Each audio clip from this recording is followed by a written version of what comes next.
From Hollywood, it's time now for... Johnny Dollar. Pat McCracken, Universal Adjustment Bureau, Johnny. Hi, Pat. What's new? At the moment, Edward J. Rollins III. Oh, what about him?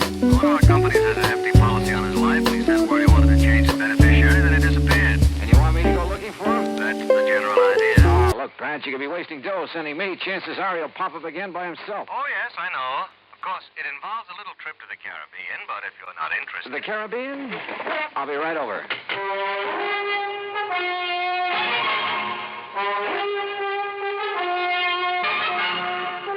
Bob Bailey in the exciting adventures of the man with the action-packed expense account. America's fabulous freelance insurance investigator. Yours truly, Johnny Dollar. And now, Act One of yours truly, Johnny Dollar.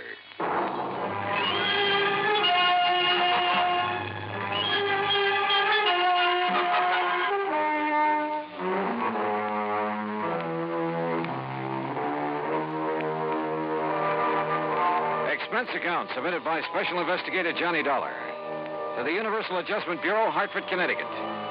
Following is an account of expenses incurred during my investigation of the Time and Tide matter.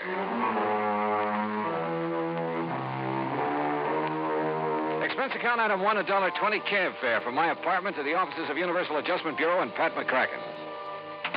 Now, the mention of the Caribbean did the trick. Sit down. Yeah, thanks. Now, what's the deal? Well, about 6 months ago, Johnny, Ed Rollins decided to marry a girl named Virginia Blake. And he took out a large policy on himself from one of our companies, naming her as beneficiary. Last week, he apparently changed his mind. Oh?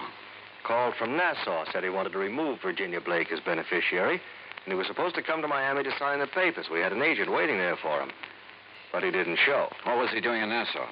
He had his cabin cruiser down there with 3 of his friends. Among them, Virginia Blake. Did you check Nassau to see if he's still there? Oh, we checked. His boat is gone. Now, the trail just starts in Nassau, Johnny. Where it'll lead is anybody's guess. Expense account item 2, $140 even, air transportation and incidentals to Nassau in the Bahamas. There, I found a man who remembered fueling up Rollins' boat a few days before. He'd heard them talking about working their way down through the Bahamas, skin diving, and then cutting over to Jamaica. They'd mentioned one place in particular, Crooked Island. Item 3, $50, transportation via chartered seaplane to Crooked Island. I spotted Rollins' cruiser in one of the coves, and the pilot set me down nearby. A dinghy with an outboard motor came over from the boat. It was Ed Rollins. You say you're an insurance investigator, Dollar? Yeah, that's right, Mr. Rollins. Well, what are you doing here? Well, I came to see if you were okay. Me? Well, why shouldn't I be? You were supposed to meet an agent from the company in Miami last week. You didn't show up. Oh, well, I changed my mind. You mean you came all the way down here because I didn't show up in Miami? Well, when a man with a hefty policy in his life disappears, the insurance company starts worrying. Yes, so it seems. Hey, mind slowing down a bit? I'd like to talk to you before we get on board. Sure. Now, what's on your mind? As I understand it, you took out a policy about 6 months ago and named a Virginia Blake as beneficiary. Yes, that's right. We're going to be married. Then a week ago, you apparently changed your mind. Well, I decided to think it over some more. That's why I brought the boat down here. What's the trouble? Oh, it's just... Well, I might as well tell you. I began to suspect Virginia's been two-timing me. Oh? With whom? That I don't know. Have you asked her about it? No, not yet. Why not? Because I'm afraid she might tell me the truth. Maybe I don't really want to hear it. Oh, I see. Look, Mr. Dollar, we're going to do a little more skin diving here in the cove this afternoon and then shove off for Jamaica around dark. Why not come along? You can catch a plane back to the States from there. Okay.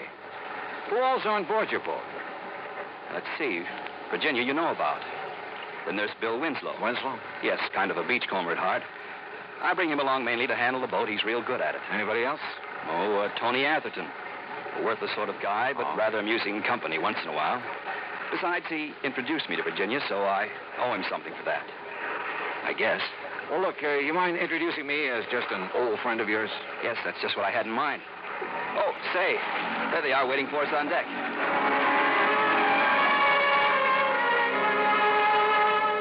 Bill Winslow was tall, lanky, blonde crew cut, deep tan. The kind who looked at home on a boat.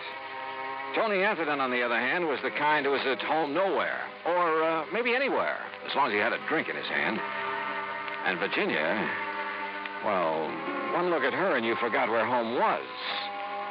Rollins and Bill Winslow strapped on aqualongs and went over the side to do some skin diving. Tony Atherton, Virginia, and I sat around on deck for a while. I noticed that Virginia didn't seem to be at ease. Atherton noticed it, too. Use a drink, Virginia? No, thanks. What's the matter, darling? You bored? No. You see, darling, Virginia didn't really want to come on this trip, did you, dear? Just skip it, Tony, will you?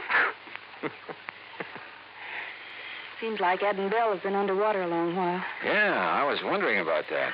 How long do they usually... don't worry. Ed likes to live dangerously. Besides, he's got Bill Winslow, all-American boy, to take care of. Will you lay off it, Tony? Hey, there they are. Hey, wait a minute. Looks like Rollins is in trouble. Get him on board! Here. Hey, quick. Come on. Watch his face, buddy. Easy. All right, the faceplate. Get it off. You okay, Rollins? Yes, I guess. What happened, Ed? Oh, something went wrong with his air supply. Yeah, sprang a leak. Thanks, Bill. If it hadn't been for you... Oh, skip it. Just lucky I was close to you. Look at this rubber tubing. It's frayed through. Yeah, I guess I must have scraped it against some coral. Sure. Yeah. Yeah, that's probably it.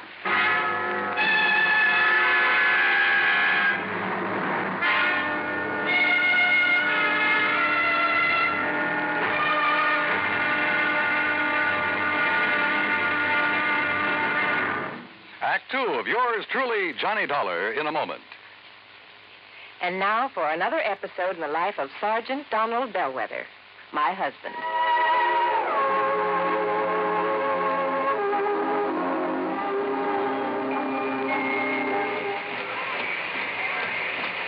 Hi, honey. Did you fix the windshield wipers? I sure did, Reba. How's that? Oh, you fixed them. Good for you, Donald. Thank you, my dear. Well, that's that.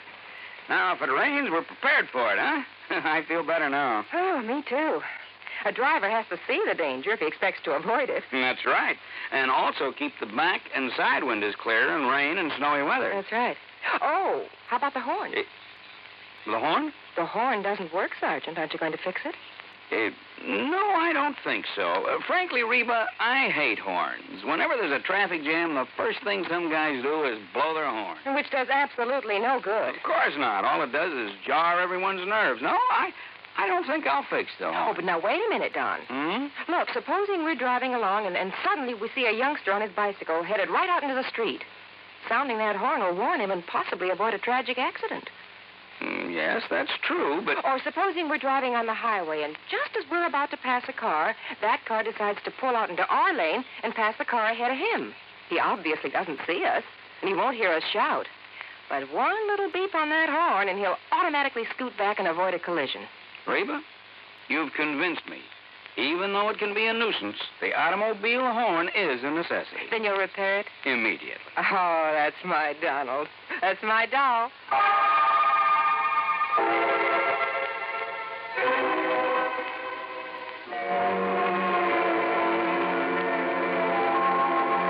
And now, Act 2 of yours truly, Johnny Dollar, and the Time and Tide Matters. Ed Rollins seemed to regard his close shave underwater as an accident, so I decided to play it that way. But I wasn't convinced. Somebody could have tampered with his air hose. We got underway around dark and headed for Jamaica. About 10, I went up on deck for a cigarette.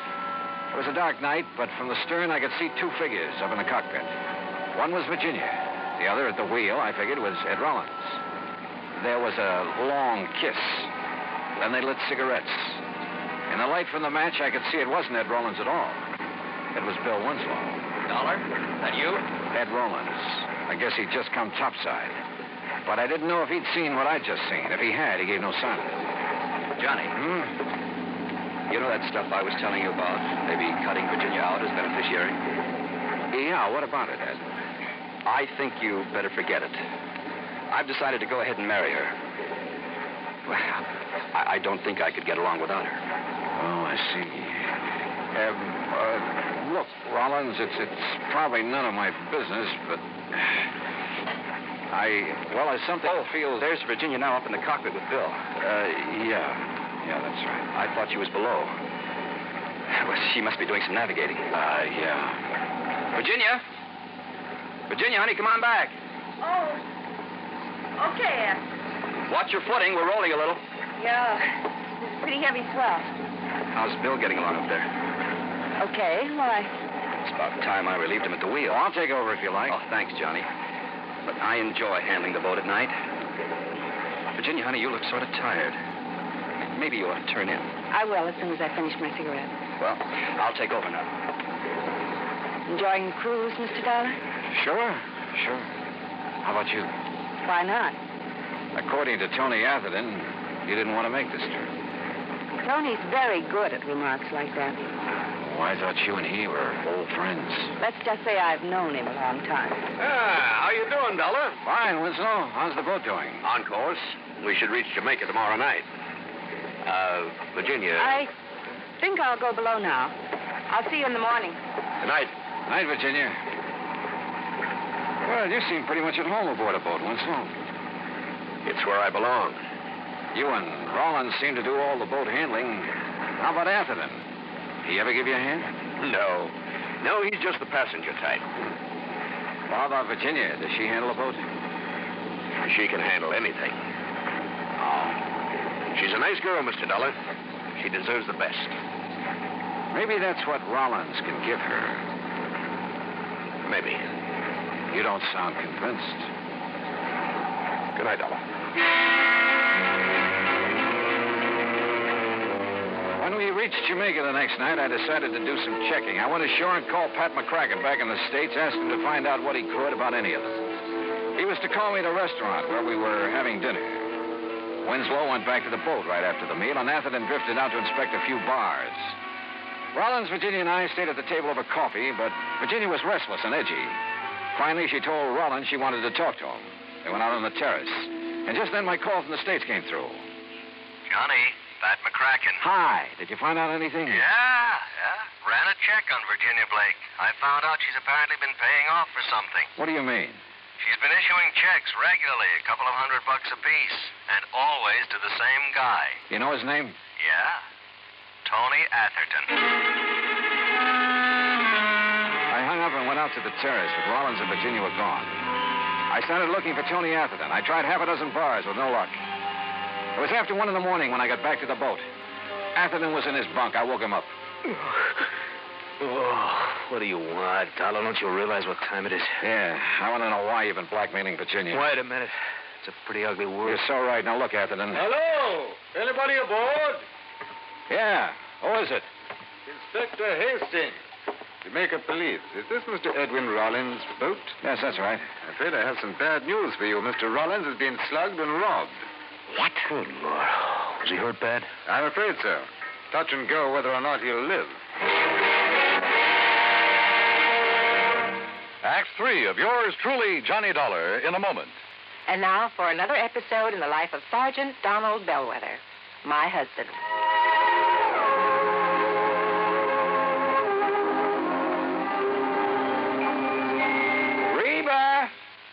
Reba! What is it, Donald? Confounded Reba, I can't find the fountain pen. I've looked all through this desk. Here it is, dear. Here it is. You must have used it as a marker when you were reading this book. Let's see, this great literary classic, Six Gun Showdown at Powder River Gulch. All right, never mind about my reading habits. Just look at the coverage we're going to get with this new auto accident policy. Let's see. We have collision, $50 deductible. fire, theft, public liability, property damage, medical benefits. In other words, we have complete coverage. That's right. Of course, it's going to cost us money. I'm sending the company a check right now. Gee, it's too bad we don't live in Rhode Island. Rhode Island, why? Oh, because then our rates would be lower. Rhode Island has less accidents per capita than any other state. Oh. Well, which state has the highest? Let me see. Here it is, Nevada. No, by golly, Nevada's second highest. Alaska has the most. Really? I didn't know that. Mm-hmm. You know, it's just too bad we can't eliminate traffic accidents completely. Not only would it save life and limb, but it'd be a lot less strain on the pocketbook. Yeah, that's for sure. These automobile accident policies get more expensive every year just because there's so many costly accidents. Well, I'm glad we've got some good insurance coverage, Donald, but just remember one thing. Oh, what's that, honey? Well, some auto accidents ruin a fender, and some ruin a family. Yeah, that's true. Very true. But as far as I'm concerned, I don't want any of your old insurance money. I want you here at home, safe and sound. You'll always drive carefully, won't you? Yes, I will, dear. Oh, that's my Donald. That's my doll.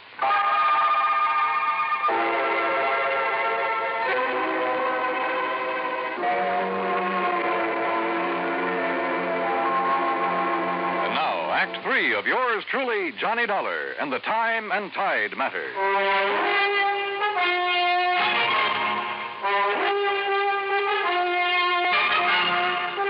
Inspector Hastings led me down the pier and around the corner of a warehouse about 100 yards from the boat. This is where one of my men discovered Rollins, Mr. Dollar. He'd been slugged, huh? With a length of pipe we found nearby. No fingerprints on it, Holmes. Rollins is in the hospital in a coma. Apparently he hasn't more than a 50-50 chance. You said something about robbery, Inspector. His wallet and valuables are gone. I'm afraid we've had quite a bit of that sort of thing around the waterfront lately. Robbery, huh? Maybe. Maybe not. I poked around the pier for a while, but didn't turn up a thing. It was about 7 in the morning when I finally got back to the boat in Atherton's stateroom. I told Virginia what happened, Dollar. She went to the hospital immediately. Okay, I can talk to her later, Atherton. I still want to know why you've been blackmailing her. Oh, look, you got proof, Dollar. Virginia's been issuing checks to you pretty regularly. Look, what's wrong with that? She and I are old friends. I've had bad luck with some of my investments. She's been kind enough to help me out. Now, look, Dollar, if you're trying to tie me in with what happened to Rollins, you're just wasting time. Am I? Of course you are. If you stop this nonsense, I can probably help you. Oh? Look, take a look out this porthole. Go on. What do you see, huh? A stretch of pier? A warehouse? Exactly. Well, what about it? Well, just as I was turning in last night, I heard footsteps on the pier. I looked out the porthole. Somebody was walking along it. As he turned the corner, I could see who he was by the warehouse light. It was Ed Rollins. Oh? A moment later, somebody stepped out of the shadows and followed him around the corner. Dollar, that was Bill Winslow. I tell you, I'm not the one who slugged Ed Rollins. But you admit taking a walk last night late. Well, sure. So what? All right, where'd you go? Oh, along the waterfront. I don't remember just where, and I don't remember what time it was. Along that pier out there, around that warehouse, maybe. Maybe. Look, I wasn't paying much attention where I was going, but I didn't see Rollins at all. What reason would I have to do a thing like that to him? I can maybe think of one. Like what? Like you in Virginia. Me? Oh, now, just a minute. That has nothing to do with it. I think it has, Winslow. Get this straight, Dollar. I didn't slug Rollins. I kept hammering away at him, but I couldn't get anywhere. Finally, I left him and went up on deck. Virginia had just come back from the hospital. He's still unconscious, Johnny. They say they don't know whether he'll make it. Virginia, what happened last night? When I got through with my phone call at the restaurant, you and Rollins had left. Yes. We walked around town a while talking. Then Ed said he had something to take care of, so he sent me back to the boat in a cab. I came back here and went to bed. I didn't know what had happened until Tony Atherton told me this morning. Mind telling me what you and Rollins were talking about last night? He told me about the doubts he'd been having about me. That he realized he still wanted to marry me. Oh? And I told him there were a couple of things he should know about me first. Like Bill Winslow, for instance? Not that it matters now, Johnny, but that was a goodbye kiss. Oh. A couple of months ago, I became very attracted to Bill, but it was no good. You give Bill a boat or a beach, and... Well, his thinking doesn't go much beyond that. And I began to realize that what I really wanted was Ed. What was his reaction when you told him about Winslow? Well, he's a pretty wonderful guy, Johnny. That's why if anything happens that he doesn't pull through, I don't know what I'd do. And what was the other thing you told him last night? That Tony Atherton had been blackmailing me. It figured. You see, I roomed with a girl once I thought was okay, but she wasn't. Some stolen things were found in our apartment. I thought they were hers. I couldn't prove I wasn't involved. You did time for it? Yes. I wish I'd told Ed right at the start. Well, at least you did tell him last night. Johnny, who could have done this to Ed? You don't think it could have been Bill Winslow? Oh, what I think doesn't matter, Virginia. It's what I can prove that counts. And right now, that's nothing. I walked off the boat and along the waterfront. There was a swirl in the channel. The tide was going out. It was almost low. I glanced over at Rollins' boat. It was resting lower against the pier now. Suddenly, a couple of ideas started pecking away at me. I went back aboard the boat and found a tide table. According to my watch and the table, it was low tide. Then I looked up the time of the previous roll. Yeah. I headed for Tony Atherton's stateroom. All right. So Virginia was buying a little silence from me about her past. So what? When Virginia told Rollins you'd been blackmailing her, he probably didn't like it much. He told her he had some business to take care of. It could have been with you. Now, look. So he went out looking for you around the town. He found you. Now, wait a minute. What'd he do? Threatened to have you prosecuted? Was that it? So you followed him down to the waterfront, sneaked up behind him and slugged him. No. You figured you'd killed him. But even if you hadn't, you were safe because he couldn't have seen who slugged him. Look, Dolly, you're talking nonsense. Told you I saw Bill Winslow following Rollins. I saw it right through this porthole. And that's where you hung yourself. What? Take a look out that porthole. What do you see? Why? Yeah. The pilings of the pier. It's low tide. Well, so what? And it was low tide at the time of the attack. You couldn't have seen over the top of the pier then. You were lying. Oh, now, look, I tell you, I won't try it. Get away from me!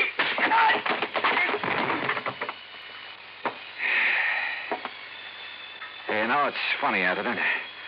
Shakespeare was more right than he knew. There is a tide in the affairs of men, which sometimes leads to fortune.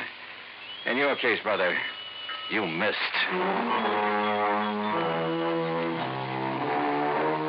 Expense account total, including transportation and incidentals home, $403.50. Remarks? Tony Atherton's in jail where he belongs. Bill Winslow is somewhere in a boat where he belongs. Ed Rollins pulled through. He and Virginia will get married next month. Yours truly, Johnny Dollar.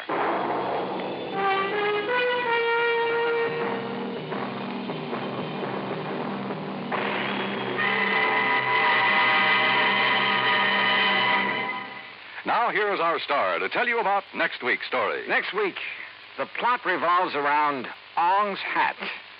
And if you want to know what that means, well, join us, won't you? Yours truly, Johnny Dollar.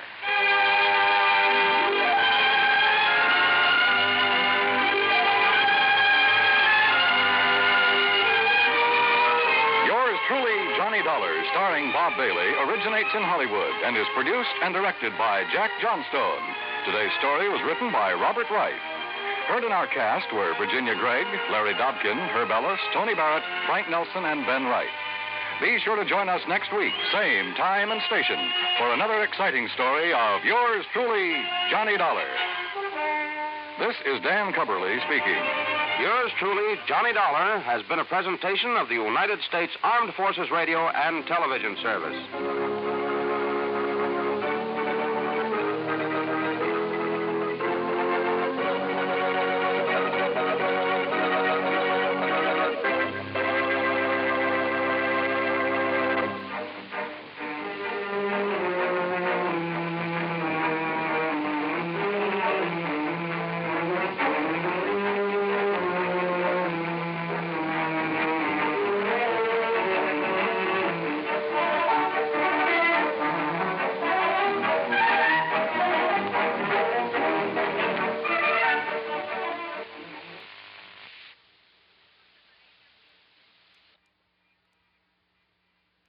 Time now for Johnny Dollar. George Reed, Johnny, at Floyd's of England. How are you, George? Do you by any chance remember Durango Laramie Dalhart? From that place out in Oklahoma with the crazy name of Bum Sprung? That's right.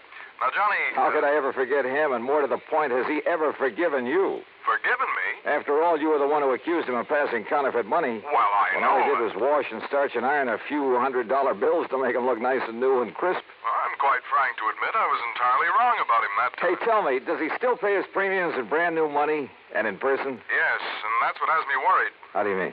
Well, he wrote me some time ago and said he'd be here on the 10th of last month to pay his regular $4,500 premium. The 10th of last... Well, that's nearly 6 weeks ago. Exactly. And he hasn't appeared. Well, did you write or wire him to see what's holding him up? I got no answer. Johnny, I think something's happened to him. After all, with the way he flashes money around, it's a wonder somebody hasn't knocked him off long before this. George, if anything's happened to old Durango Laramie Dalhart. Yeah, I thought you'd feel that way about it. Yeah. I'll let you know what I find out when I get to, if you'll pardon the expression, bum spung.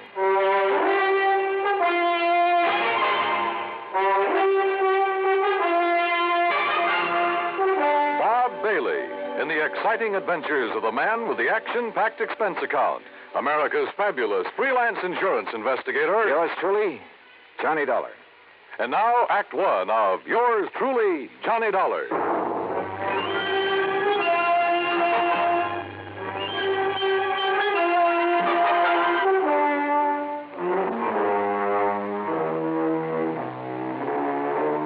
Expense account submitted by Special Investigator Johnny Dollar to Floyd's of England, American Office, Hartford, Connecticut. Following is the account of expenses incurred during my investigation of the Durango Laramie matter. George Reed has quite a penchant for handing me really offbeat cases. But for once, this looked like serious business. Expense account item 1, 9420, transportation. I arrived in Enid, Oklahoma shortly after 4 a.m. Item 2, $1.85 for breakfast. Item 3, $50 deposit on a rental car. I headed due north on Highway 81 across some of the flattest plains country I've ever seen that I hadn't expected to see again so soon. About 26 or 7 miles further on, after crossing what remains of the Salt Fork of the Arkansas, I spotted the familiar weather-beaten sign indicating that Bum Spung was somewhere up a rough dirt road to the left. Bum Spung, named by the Indians. It means bad water. And finally, there it was, the same old broken wooden fence surrounding a couple of acres of poor sandy ground. The same ramshackle house, the broken-down barn, propped up in spots with timbers.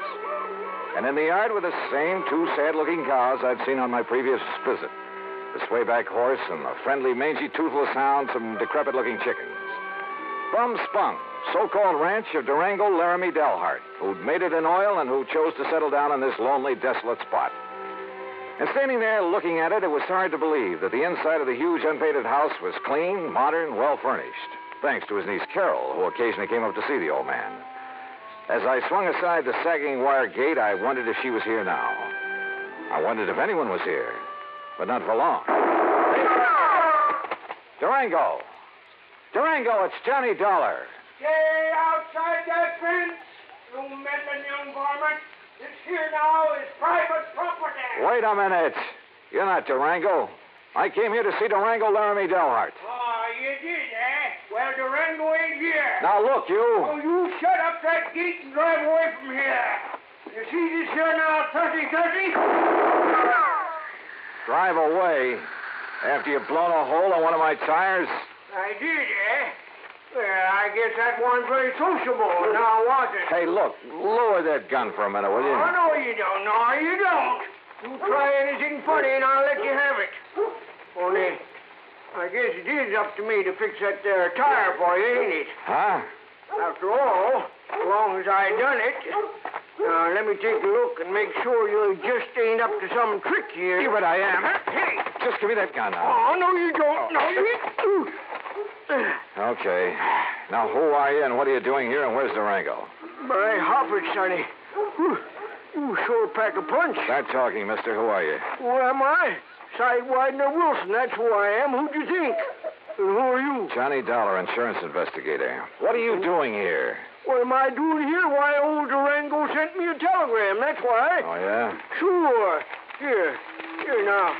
Read it for yourself. To Mr. Sidewinder Wilson, Gunside Oil Field, somewheres near the Petterdale River, Texas. Yeah, that's where the field is, and that's where I got this telegram. Get yourself up here to Bum Spung. That's what it says. Take care of my ranch for a while and get here fast, signed Durango. Yeah. Now, you satisfied? Just who are you, Sidewinder? Who am I? Durango's oldest, bestest friend is all. Known him since we rigged together in the oil fields before he made his gold strike up in Colorado, that's who. So when he tells me to come up here and take care of things, I come, that's all. What do you expect? But now look here, Johnny, is what you say your name is? Johnny Dollar. Yeah, well, there's something I don't like about Durango's going away this time. What do you mean? What I mean? Well, I mean the way he must have left in a powerful hurry, that's what. You know Durango pretty good? Pretty good. Well, can you see him leaving this nice house of his'n with all the doors and windows unlocked? He wasn't here when you arrived? No, sir. He'd already went away. And can you see him leaving no food around for the cattle and Methuselah and Primrose? Methuselah and Primrose? What is this? The horse and this nice old dog here. And what about the tractor?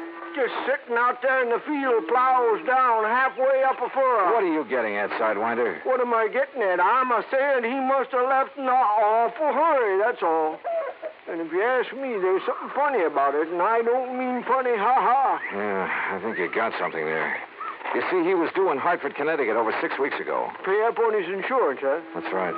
All loaded down with brand new money, I bet. Probably. Yeah, I've told that crazy old coyote 1,000 times that he oughtn't to go traipsing all over the country with all that money in his kick. Johnny, if he ain't showed up the way he was supposed, it just means one solitary single thing. Like what, Sidewinder? Like what? Well, like somebody's waylaid and bushwhacked him for his money, that's what. Yeah. Yeah, I'm afraid so. But, Sidewinder, I sure hope you're wrong. Johnny, I sure hope I'm wrong. Act 2 of yours truly, Johnny Dollar, in a moment. And now for another episode in the life of Sergeant Donald Bellwether, my husband.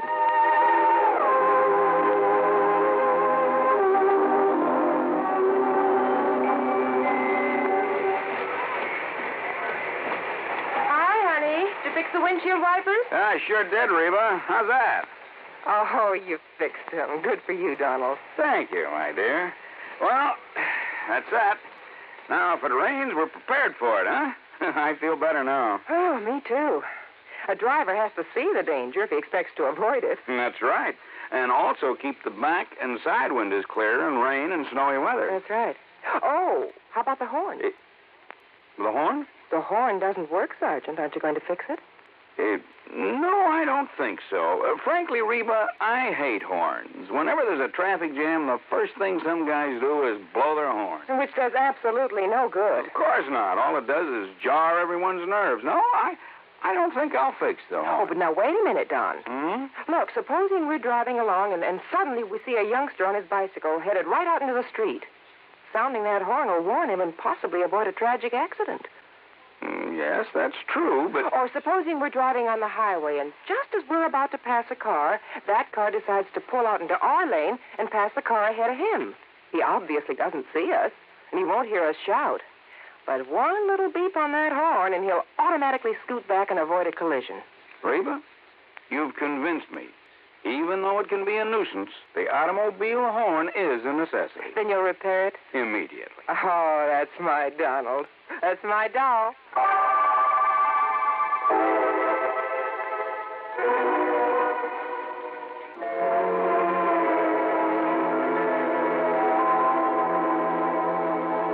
And now, Act 2 of yours truly, Johnny Dollar, and the Durango Laramie matter. Durango Laramie Delharts, cradle character from Bumspung, Oklahoma, gone, disappeared. His pal, Sidewinder Wilson, a bit of a character himself, had no idea what might have happened to him, but feared the worst. And I had to agree that his fears were justified. But tell me this, Sidewinder, have you heard anything from Durango's niece, Carol? You mean that pretty little gal fixed up this place for him so nice, kind of looks after him? That's the one. Well, say, don't she live down to Enid?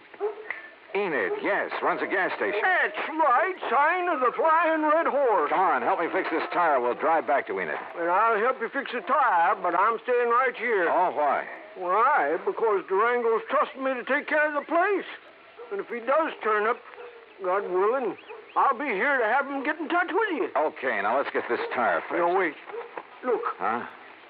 See that fancy convertible coming up the road? I not only saw the convertible, but more important, who was in it, who pulled up alongside the fence and stepped out. She was 23 or 4, a tall, slim brunette wearing a neatly tailored skirt, a tight-fitting silk blouse. Neat, trim. She looked like she'd just stepped out of Charles of the Ritz. Well, how the dog-breasted Johnny! Carol, how are you? You couldn't resist my fatal charms. I couldn't stay away. With that. Oh, now, wait a minute. What's the matter with you? You don't like that? Oh, no, come here, gal. Oh, now, Johnny, Yeah? Carol? Oh, Johnny. Gee, I've missed you. Oh, you shut up, Sidewinder. Johnny. Mm-hmm. By gum and by gory, Durango could see Durango. Oh, yeah. Carol, listen to me. You gonna propose, Johnny? Where's Durango? Have you heard anything from him since he left here 6 weeks ago? He went to Hartford. But he hasn't arrived there. Oh, now don't you start worrying none about old Uncle Durango or anything. You sure, Johnny? I'm sure. That crazy old goop setting out across the country with over $50,000 in money in his pants. He ought to know better than to... Oh, Johnny, do you think something's happened to him? You ask me, I think somebody's killed him for that money. Oh, no. You haven't heard from him since he left? Only a postcard from Chicago where he stayed overnight at some fancy hotel. And, Johnny, that wasn't like him. What do you mean? Oh, it was before he went straight to Hartford. That real estate man was from Chicago, Carol. What real estate man? Oh, he used to come out here looking for people with oil money. Tried to get Durango to invest in real estate, Florida, New England. Well, what did his postcard say? Nothing, really. Just that he was staying overnight. And before he come back, he was going to look at Ong's hat. Who is Ong? Oh, he was always writing silly stuff like that. I don't know. Ong. Oh, Johnny, what'll we do? Where's the nearest phone? Back in Enid. Then come on, that's where we're going.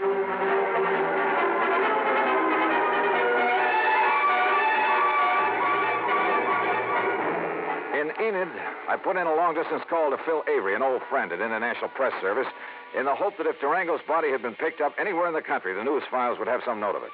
Durango Laramie Dalhart? That's a man's name? Yeah, Phil. Does it mean anything to you? I'll say this, Johnny. If a name like that had ever come in over the wires, I'd certainly remembered it. But it hasn't. Not to my knowledge.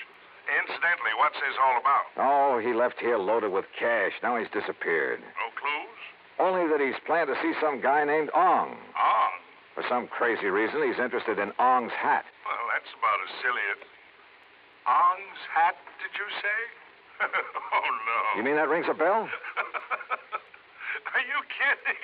Of course it does. Oh, no. Phil. Ong's hat. Phil, listen, will you? This may be a matter of life or death. Phil.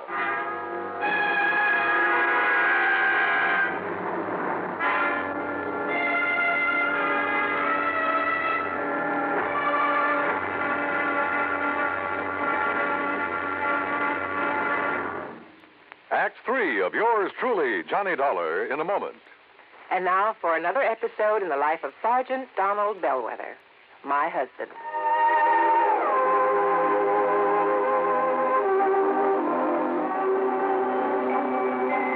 Reba! What is it, Donald? Confounded Reba, I can't find the fountain pen. I've looked all through this desk. Here it is, dear. Here it is. You must have used it as a marker when you were reading this book. Let's see, this great literary classic, Six Gun Showdown at Powder River Gulch. All right, never mind about my reading habits. Just look at the coverage we're going to get with this new auto accident policy. Let's see. We have collision. $50 deductible. Fire, theft, public liability, property damage, medical benefits. In other words, we have complete coverage. That's right. Of course, it's going to cost us money. I'm sending the company a check right now. Gee, it's too bad we don't live in Rhode Island.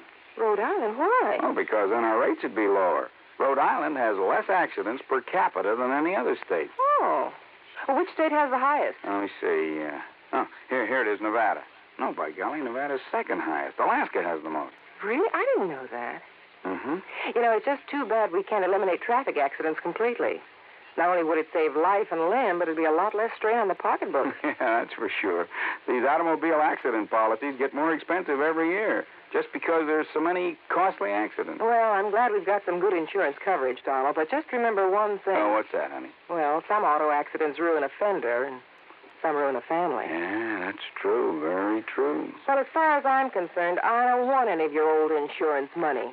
I want you here at home, safe and sound.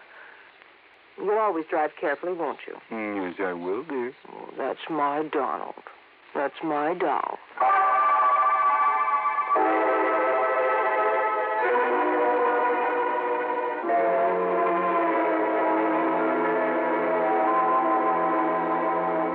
And now, Act 3 of yours truly, Johnny Dollar, and the Durango Laramie Matter.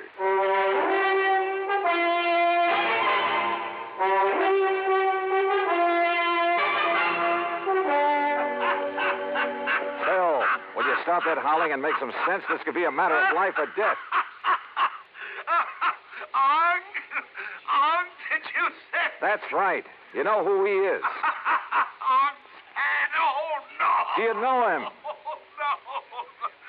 No, I don't know Leon, but I know what it is. Huh? Ong San, New Jersey. What? Sure.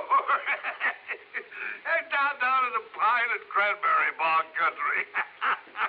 Down near Mount Holly, south of Trenton. Are you serious? Of course I'm serious. Johnny. Okay, Phil. Well, that's where the big Okay, Phil, thanks. Johnny, I found the car to that real estate promoter from Chicago. Good. We'll take the first flight we can get out of Tulsa. Come on, Carol, we're on our way. Expense account item 4, $164.80, plane fare and incidentals. In Chicago, we stopped over long enough to pay a brief, unpleasant visit with one J. Harry Cramlin, real estate promoter, at his office just off the loop. So, what if I did sell this Dale Hard character some land over in New Jersey? What's it to you? You trying to cut in on a good thing? How much did you sell him, Mr. Cramlin? Oh, a little over $35,000 worth. But now if you... What was it, a lot of worthless swampland?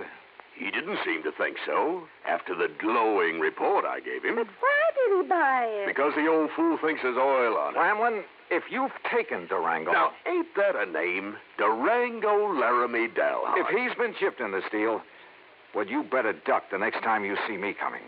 You threatening me? About a cash, perfectly legal deal? Oh, I'm sure it was legal. But oil in South Jersey. Cramlin, my warning still goes. The next leg of our flight took us to Philadelphia. There I rented another car. That's $50 deposit, item 5. We drove across the Delaware River and picked up Route 537 to Mount Holly. There we stopped for a sandwich and a Coke. That's item 6. And there a passing glance at a newspaper headline stopped me in my tracks. Something about a big oil development at, yeah, you guessed it, at Ong's Hat. We burned up Highway 530 to Pemberton, then hit a sandy back road that led deep into the pine and scrub oak. Finally, suddenly, we came to a clearing. And there, well, there must have been 100 cars, expensive ones, some of them chauffeured limousines, and people milling about, haranguing each other, shouting each other down. And right in the middle of the crowd, a tall, angular man in blue jeans and a 10-gallon hat. Durango. Johnny, there he is. Durango! And then I saw something else on the edge of the clearing. 2 brand-new towering oil derricks. Come on, Johnny, let's get him away from that mob. Not only was he cheated by that shyster real estate operator into thinking he was buying oil land, but he's thrown more money away building those derricks. Oh, Johnny. Oh, that mob is probably trying to sell him enough rigging and pumps and equipment to fleece him royally. 10 to 1, somebody in that crowd's offered him the Brooklyn Bridge to boot. Then we gotta stop him. If only I'd drawn the shooting Hey, arm. Durango's seen us.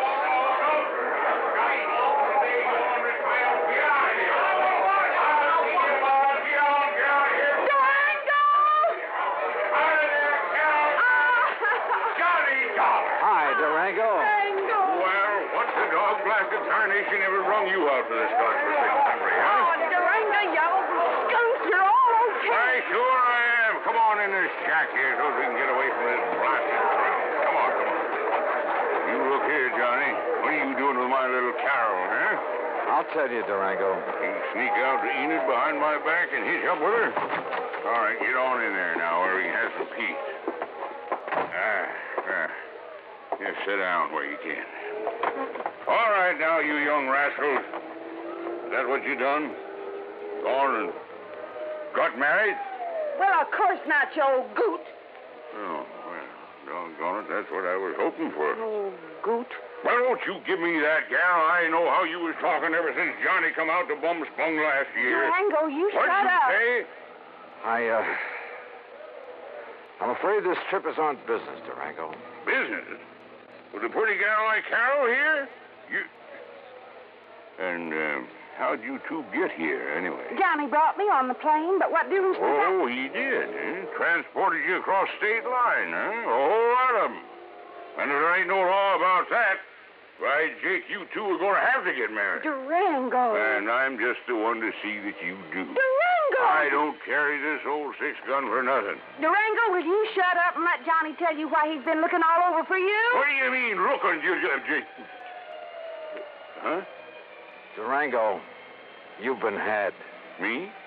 By the crook who told you this was oil land. Ah, Johnny, I knowed it weren't the minute I seen it. But you put up derricks, and they must have cost you about... Sure, they cost me plenty. It just, a funny thing happened. Oh, now, wait a Yes, minute. sir, the minute the folks got wind of me, a millionaire oil man from Texas and Oklahoma putting up the derrick, Oh, Johnny, no. on my word of honor, I've told every one of them people, I've told them that there ain't no oil here. You mean you Yes, already... sir, I've told them till I was blue in the face. Durango. But would that stop them? That wouldn't stop them from wanting to buy this land away from me? No, sir. And you've been selling it? Why, sure. I told them it was no good, but I just couldn't stop them. And so far, I've come out a mite over $65,000 to the good. Oh, Durango. No, I really know. Wait a minute, I said. Yeah? Johnny Dollar, are you here to buy a piece of my land or to marry my little Carol here? Oh, now, Durango. Believe you me, it better be both. Now, how about it?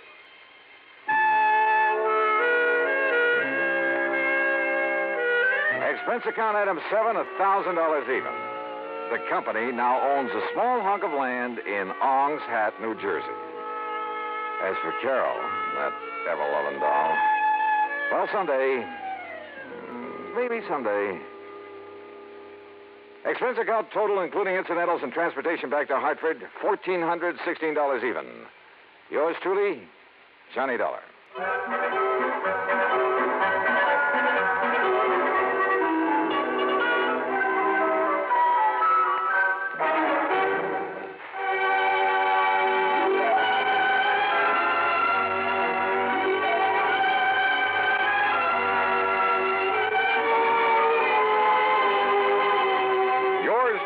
Johnny Dollar, starring Bob Bailey, originates in Hollywood and is produced and directed by Jack Johnstone, who also wrote today's story.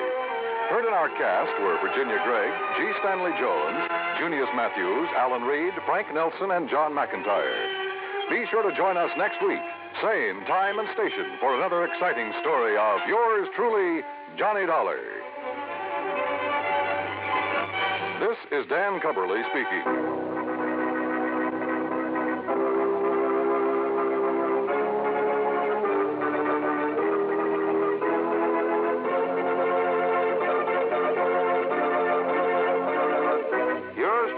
Johnny Dollar has been a presentation of the United States Armed Forces Radio and Television Service.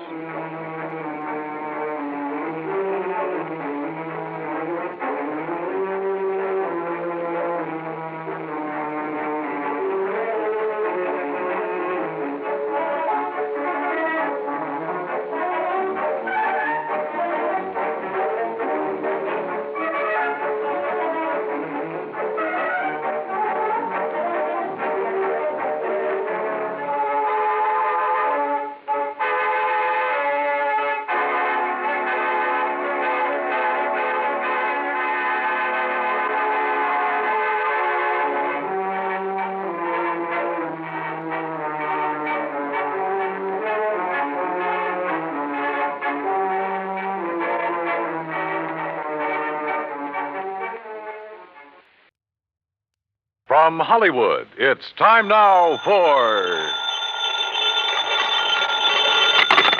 Johnny Dollar. Bert Major, Johnny. Master Masters Insurance and Trust. Oh, hi, Bert. You know anything about spacemen? Never saw any, if that's what you mean. Neither have I. But I know somebody who thinks he's been contacted by them. Oh, sure. I have some whimsical friends, too. Not funny, Johnny.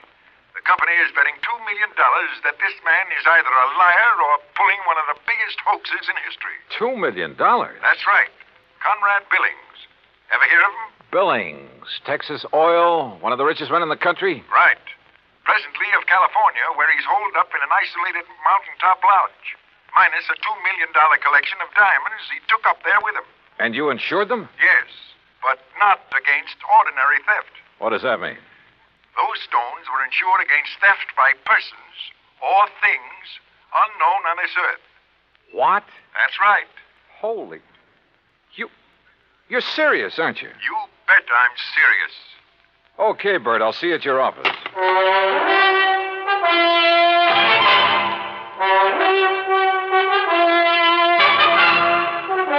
Bob Bailey in the exciting adventures of the man with the action-packed expense account. America's fabulous freelance insurance investigator. Yours truly, Johnny Dollar. And now, Act One of yours truly, Johnny Dollar.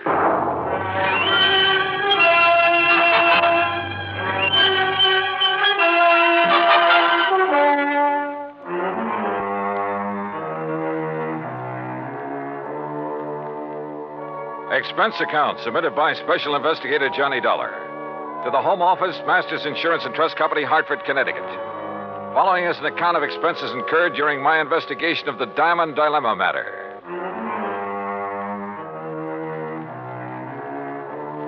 Expense account item 1, $3.20 for a taxi to the office of Bert Major. I've known Bert a long time, and he's been in and out of too many deals, big and little, to get excited over nothing. But he was excited now. This whole thing is incredible, Johnny. Fantastic. It's utterly impossible for $2 million worth of diamonds to simply vanish into thin air. So it's impossible. But it's happened. The police out there in California state positively that no man on earth could possibly have gotten to those stones. Then, Bertram, tell me all. All right. 2 weeks ago, Conrad Billings called me from his lodge up in Northern California. Said he wanted to insure the diamonds immediately. Over the phone? Over the phone. You're sure it was really he? I'm not that naive. I had the call traced. How come he called you? We've done some business with a wealthy friend of his in Dallas. Recommended. Uh-huh. And he had the stones with him there at the lodge? Yes. And, Johnny, it's one of the most isolated spots on Earth.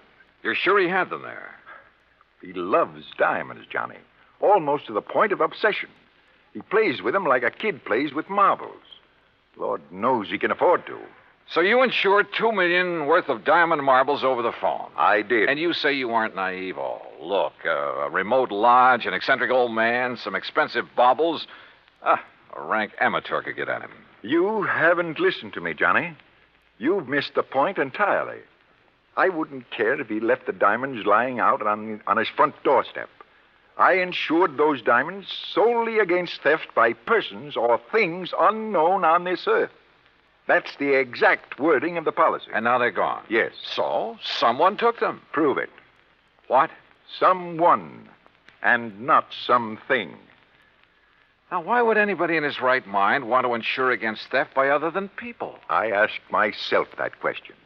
My answer was that a billionaire in active command of his business empire must be of sound mind. And if he wants to satisfy a whim and is willing to pay for it, why should my company refuse his money? You think maybe he has an obsession about flying saucers and the people or things who fly them? Who knows? Or what knows? Johnny, you've got to go out there and make some sense out of all this. Who are the contacts so far? The head of his San Francisco office, Norton Shields. The chief of police in Lakeview, about 30 miles from Billings Lodge, and the insured. Okay, I'll call you, Bert, but not from Mars. Expense account item 2, $280, deluxe flight with trimmings, Hartford to San Francisco. A piece of fog was rolling up Market Street, and it was 2 a.m. when I finally got to the office of Billings Enterprises and met Norton Shields. He was wide awake, sharp, about 35. Yes, Mr. Dollar, I've been in charge of Billings' West Coast operation for 10 years, with time out for Korea. Pretty young for such a responsibility. Billings hired me because I know the oil business. I learned it young. Uh-huh. You like him? You don't have to like a man just because you work for him. He's shrewd and knows how to make money. But he has foibles. Yes, he has foibles. Diamonds. Have you ever seen them? Sure. Where? Oh, here in the office, at the lodge where he is now, at his home. You're certain he took them up to that lodge? 3 weeks ago tonight, they were spread out right here on this desk. He put them one by one in a chamois bag, put the bag in his pocket. I walked into his car, and he was driven straight to the lodge. All right. What about the flying saucers, the spacemen, or whatever it is? No, that's a new one. I learned of it when Mr. Major called, disclosed the terms of the insurance, and the fact that the diamonds had been, that they were gone. You haven't talked this over with Billings himself? No, I haven't. Don't you think you should? Why? If he wants me, he'll call me. How do I get to this lodge? I have a company plane and pilot ready to fly you to Clear Lake in the morning. You'll be met there by a car and driver. Anything else you want, call me. Why all the cooperation when you're not even supposed to know what's going on? A good lieutenant knows when to follow orders before they're issued. You're registered at the Mark Hopkins. You better get some sleep. Yeah, I may need it.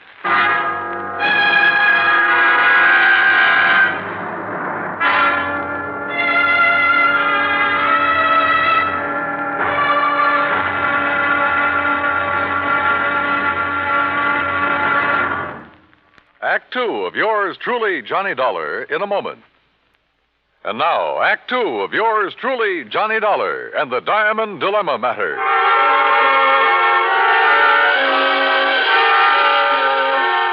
The company plane turned out to be a plush two-engine amphibian waiting for me at a private dock near the Golden Gate Bridge. The pilot introduced himself, and we headed due north up San Pablo Bay and then northwest past the Valley of the Moon. Then, a few minutes later, we glided in for a landing on Clear Lake, the largest body of water in the state of California. There, I was met by a car and a driver as promised.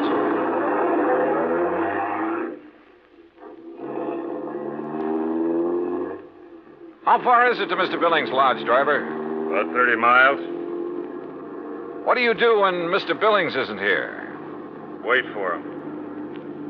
Do you, live at the lodge? Nobody does. Just Mr. Billings. No caretakers, housekeepers, anything like that? Just Mr. Billings. Well, surely there must be someone to look after. Mister, I'm hired to drive a car. I do it. And that's all. The car twisted and turned through some lush country, then left the highway and climbed a narrow mountain road with signs every couple of 100 yards marked private in big letters. After several miles of this, during which we passed through a couple of gates that had to be opened manually, we came to a high steel wire gate with equally high fencing stretching out in either direction. A small redwood blockhouse squatted inside. The driver made a U-turn, stopped in front of this gate, then reached around and opened the door. This is it, mister. This is it? Yep. Okay, if you say so. But if this is a millionaire's idea... Hey, wait a minute! Huh. Well, if this really is the place, I may as well get... Can't you read? You touch that gate and you'll be electrocuted. What? Your name, Dollar? That's right. Who are you and what's the idea? Speak up. Where were you at exactly 2 o'clock yesterday afternoon? Well, if it means anything to you, I was talking with a man named Bert Major in Hartford, Connecticut. Come in. The big gate swung open, and I gingerly walked through it, as per instruction from the loudspeaker nestled in the wall of the redwood blockhouse. You drive, don't you? Yes. Then get in that car you see there and follow the road. The car referred to by the voice was parked against the blockhouse on the far side. I did as I was told. After a while, the road narrowed to a single track and continued on up the mountain. At one point, there was a solid granite overhang, a sheer drop of 1,000 feet or more, and another gate that opened as I approached it and closed behind me. Finally, I rounded a turn where a fill had been made, and a moment later, it came out on top. A few hundred yards away, across the terrace top of the mountain, was a charming rustic lodge. I drove over to it.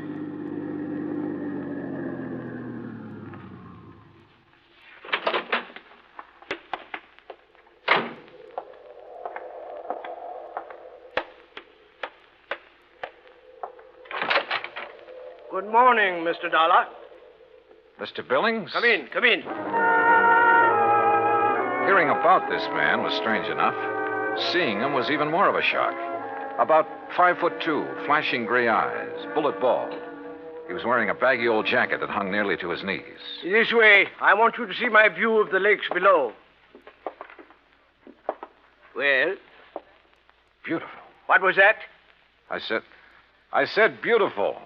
Yes, it is. Now, Mr. Major has informed you of the insurance on my diamonds, which disappeared 2 nights ago. Yes, sir. He told me that. Speak up! He told me you insured $2 million worth of diamonds against theft by persons or things unknown on this earth. Exactly. And I wish to collect from your company on that basis. Well, Tell me, where did you keep them? Right here on this table in front of the window, right here. You mean to say you didn't lock up such valuable property? Mr. Dollar, let me show you something. Look here, on my control panel. Do you recall the series of gates you passed through after leaving the main road? Yeah, very well. Well, by means of my electronic devices, I followed your progress every inch of the way. Well, I'll be darned. I watched your arrival at the main gate on this video screen. Ingenious, eh? That's putting it mildly. What did you say? I say that's putting it mildly. Yes. As I'm sure you noticed, this mountaintop is completely encircled by a 12-foot electrified fence. Between it and the inner fence is a maze of photoelectric cells. This panel controls floodlights with which I can cover every inch of ground between the 2 fences. These viewers are geared to the floodlights. All of this equipment is automatically activated on contact. In short, Mr. Dollar, I can detect and follow any person or thing which moves through or between these 2 fences. Anyone who knows electricity could cut your fences and come right on up the road. I did not say this mountaintop was impregnable. I said no one could reach it without my knowledge. Why did you take out such limited insurance on your diamonds, Mr. Billings? I've made my money by leaving nothing, absolutely nothing, to chance. Now that man has projected objects into outer space, it is reasonable to assume that other planets may be ahead of us in technical endeavors. Diamonds would be of tremendous value to an unknown civilization. Well, look, how do I know this is not just an elaborate scheme to collect $2 million? A fair question, Mr. Dollar. What would prevent you from hiding those diamonds somewhere on this mountain? I should consider that question an affront to my integrity, but under the circumstances, I do not. I simply defy you to find them. Then what's your explanation of their disappearance? I have none. And unless you find one, I intend to collect from your company under the terms of the policy. Mr. Major mentioned the chief of police in Lakeview. Do you mind if I talk to him? Andy Prentice? Not at all. I have a direct phone to his office and he's home. Would you care to talk to him now? No, thanks. But I would like to use your car. By all means. I'll open the gates for you on your way down. Just one point. There must be no publicity on this matter. Understood? Mr. Billings, if I can't prove that your diamonds were taken by a person, those space cats are going to get a lot of publicity. Act 3 of yours truly, Johnny Dollar, in a moment. And now, Act 3 of yours truly, Johnny Dollar, and the Diamond Dilemma matter. While I drove down the mountain with gates electronically opening and closing behind me, I did some thinking. Billings had bought and paid for his privacy at tremendous cost. I couldn't see any loopholes in the setup. Yet, the diamonds had disappeared. 45 minutes later, I pulled up in front of the police station in Lakeview. Obviously, I was expected by the chief of police, Andy Prentice. Hello, Mr. Dollar. My name's Prentice. Mind if I join you? No, hop in. Just cruise down by the lake. I'm sure you want this to be a private conversation, too. Good idea. Well, what's your opinion on the diamonds? Well, I don't know who took them, but I'll tell you one thing. I don't believe it was some thing or somebody from outer space. Well, how would you get through all those electrified fences, photoelectric cells, floodlights, and closed-circuit viewers? Yeah. Well, what's your opinion? I'm as practical and logical as the next fella. If a human being couldn't get to Mr. Billings without his knowledge, and he'd call me the moment somebody tried, well... Oh, sure. Spaceman. Well, what else? I noticed one thing, Chief. He's a little hard of hearing and doesn't wear a hearing aid. He doesn't need one. Just turns up the volume on all that electronic stuff he has around him. Well, suppose someone parachuted onto the top of that mountain. How would he get out? Man could dig under those fences. That would leave evidence, and I've been over every inch of the ground. I've even thought of the expert pole vaulter idea. No sign. Nothing makes any sense. Yeah, I see what you mean. How about a ride in Billings' private plane? I'd like to take a look at that mountain from the air. I don't know what good it'll do you, but I'll go along. Well, maybe there are spacemen. But I still don't believe it.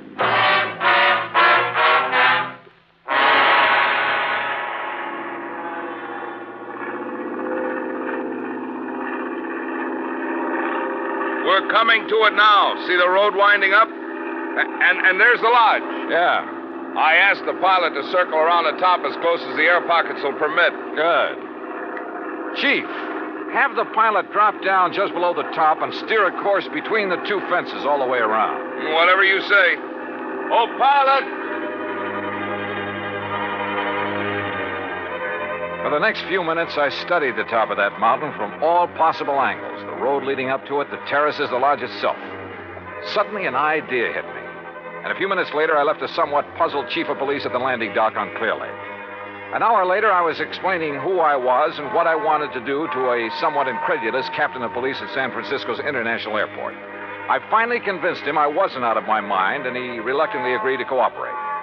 Then, about dusk, I found myself exactly where I wanted to be, on top of Billings Mountain, calmly walking toward the lodge.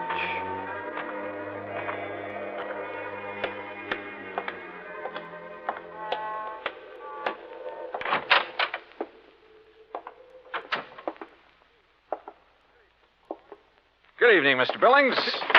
What? I said good evening, sir. Mr. Dollar. Why, I don't understand. See? No spacesuit. Why, I can't believe it. How did you do it? How did you get here? The same way as the man who stole your diamonds. But this is impossible. Impossible. My electric system gave me no warning. That's because you have it located in the wrong place. What? It's in the two fences and between them halfway down the mountain. Above them, there is one level spot, 50 yards across, that isn't covered by your automatic whistles and bells. But it isn't, it's not necessary. Wrong. It's just big enough for a helicopter, which is waiting for me out there right now. A helicopter? You didn't see us because we came in and landed below your line of sight. You didn't hear us because you don't wear a hearing aid. I can't believe it. But you must be right. And you'll have to agree that your diamonds were not stolen by persons or things unknown on this earth. The terms of the policy. Of course, I disallow all claim, but Good. Now, it's none of my business, Mr. Billings, but was your San Francisco manager, Norton Shields, a pilot during the time he was in Korea? Why, yes, he flew rescue missions in a helicopter. Yeah. The company that insured your diamonds against ordinary theft might be interested to learn that. Good night, Mr. Billings. Yes. Good night, Mr. Dollar.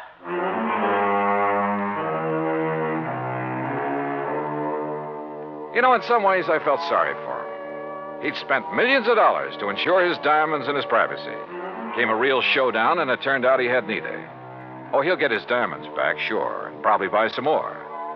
But privacy, with or without money, is a pretty hard thing to come by. At least in this man's world. Expense account total, including incidentals and transportation back to Hartford, $284.30.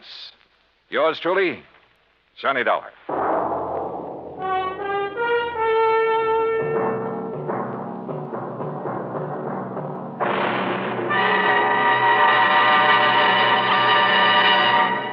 Our star will return in just a moment. Now, here is our star to tell you about next week's story. Next week, a moth, a tiny moth, solves a case involving our national security. Join us, won't you? Yours truly, Johnny Dollar.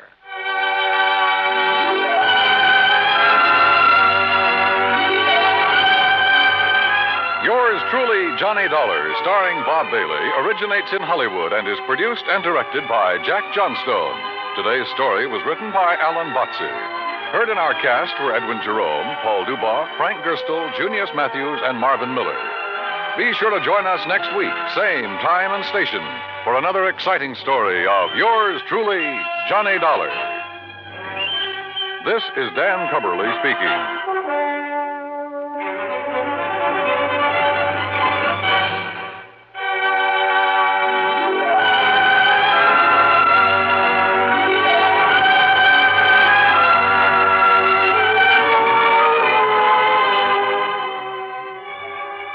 This is the United States Armed Forces Radio and Television Service.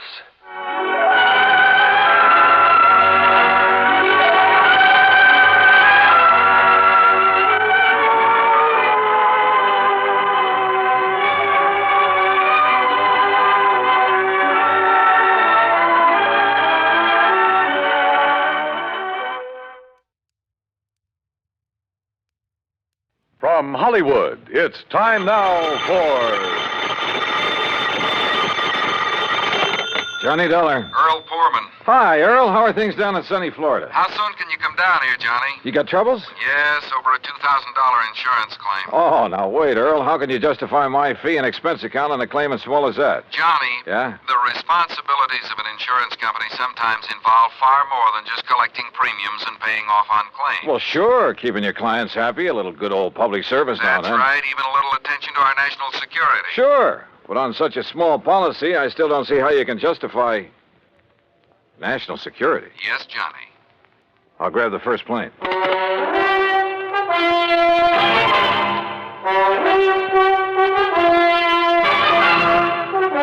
Bob Bailey in the exciting adventures of the man with the action-packed expense account, America's fabulous freelance insurance investigator. Yours truly, Johnny Dollar. And now, Act One of yours truly, Johnny Dollar.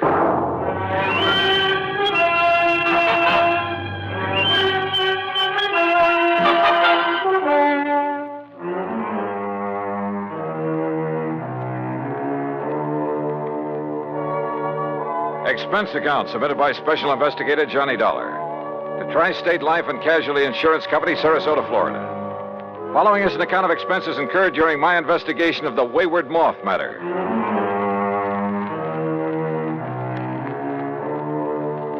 Expense account item 19620, plane fare and incidentals, Hartford, Connecticut to Sarasota, Florida. There I was met at the airport by my old friend and fishing pal, Earl Poorman, and we drove on into town. You, like my new car, Johnny? When aren't you driving a new car? Well, now let's get down to Electric cases. windows, power seat, air conditioning? Yeah, sure. Look, you said something about national security in connection with this insurance claim. Yes, Johnny, I did. Well, explain yourself. Well, that's the trouble. I can't. You mean to say you had me fly all the way down here? Now, wait, Johnny. Or was it just some trick to inveigle me into fishing, huh? Is that it?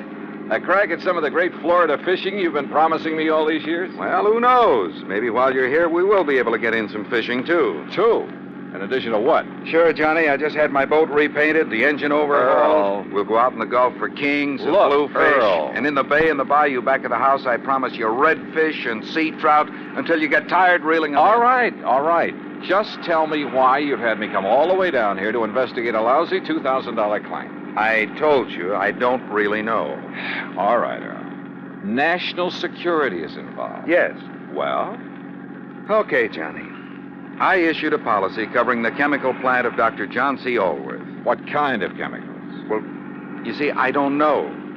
Huh? I issued the policy at the specific request of Todd Swamp. Who's he? Chamber of Commerce. Knows more about this whole area and its people than anyone else. Well, surely you've seen this chemical lab. No, I haven't. You what? As a matter of fact, its exact location is a complete secret. Oh, now look, Earl, if you've issued a policy, if you're ready to pay off a claim, but if you haven't seen...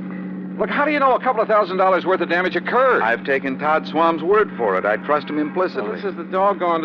Earl, how can I possibly investigate something if I can't even... If nobody knows what... I give up. I'm sure that Todd will tell you everything. I'll take you in, introduce you to him, then I'll leave you with him. Leave me? That's the way he says it has to be.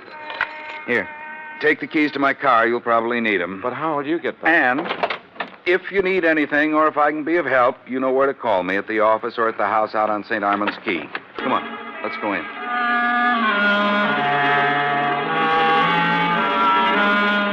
Todd Swam is a young, pleasant, aggressive sort of chap. Serious, alert, perceptive. He thanked Earl for bringing me, then led me alone into his private office.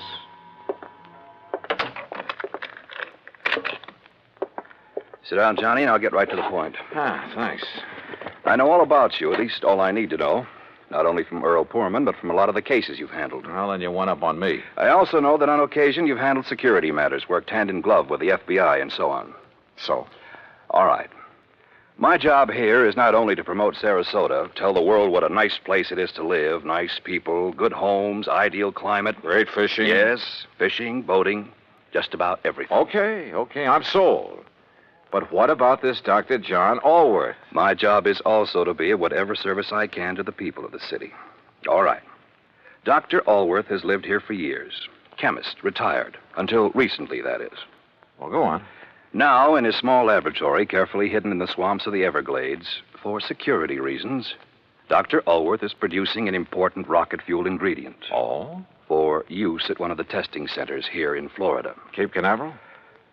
He and his assistant work entirely alone, for obvious reasons. Look, Earl says there's been some damage at his place. That's why I asked him to have you come down. But only here. a couple of $1,000 worth. That is beside the point, Johnny.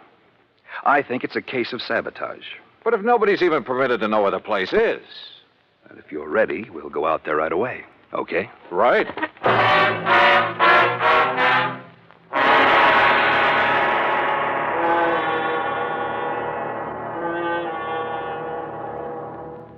Act Two of yours truly, Johnny Dollar, in a moment. And now, Act Two of yours truly, Johnny Dollar, and the Wayward Moth Matter.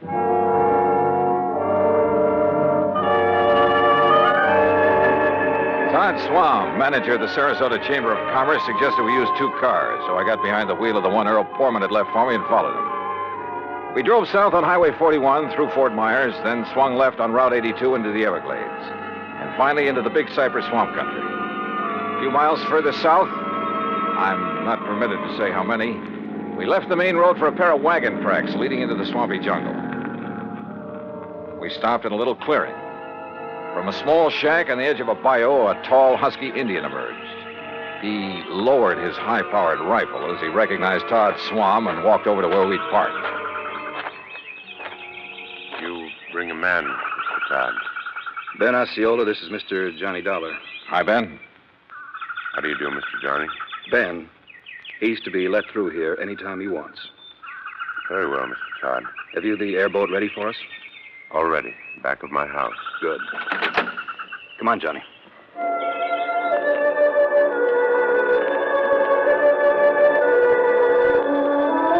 The airboat, parked on the edge of a bayou back of Ben Osceola's shack, was an aluminum hull about 12 foot long, square across the bow instead of pointed. 2 high seats were built up on it. At the back was a powerful motor with a propeller of the airplane type. Todd Swam and I climbed onto the precarious little seats, and we took off. And, brother, I mean took off.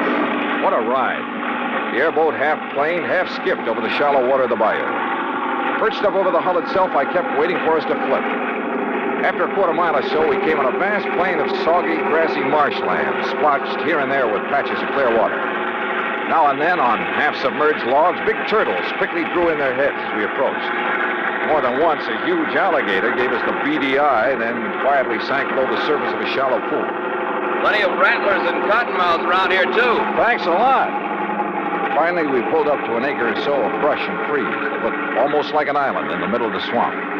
On it sat a long, low building made of concrete block. This is the place, Johnny. Unless you'd like to ride around a bit more. No, thanks.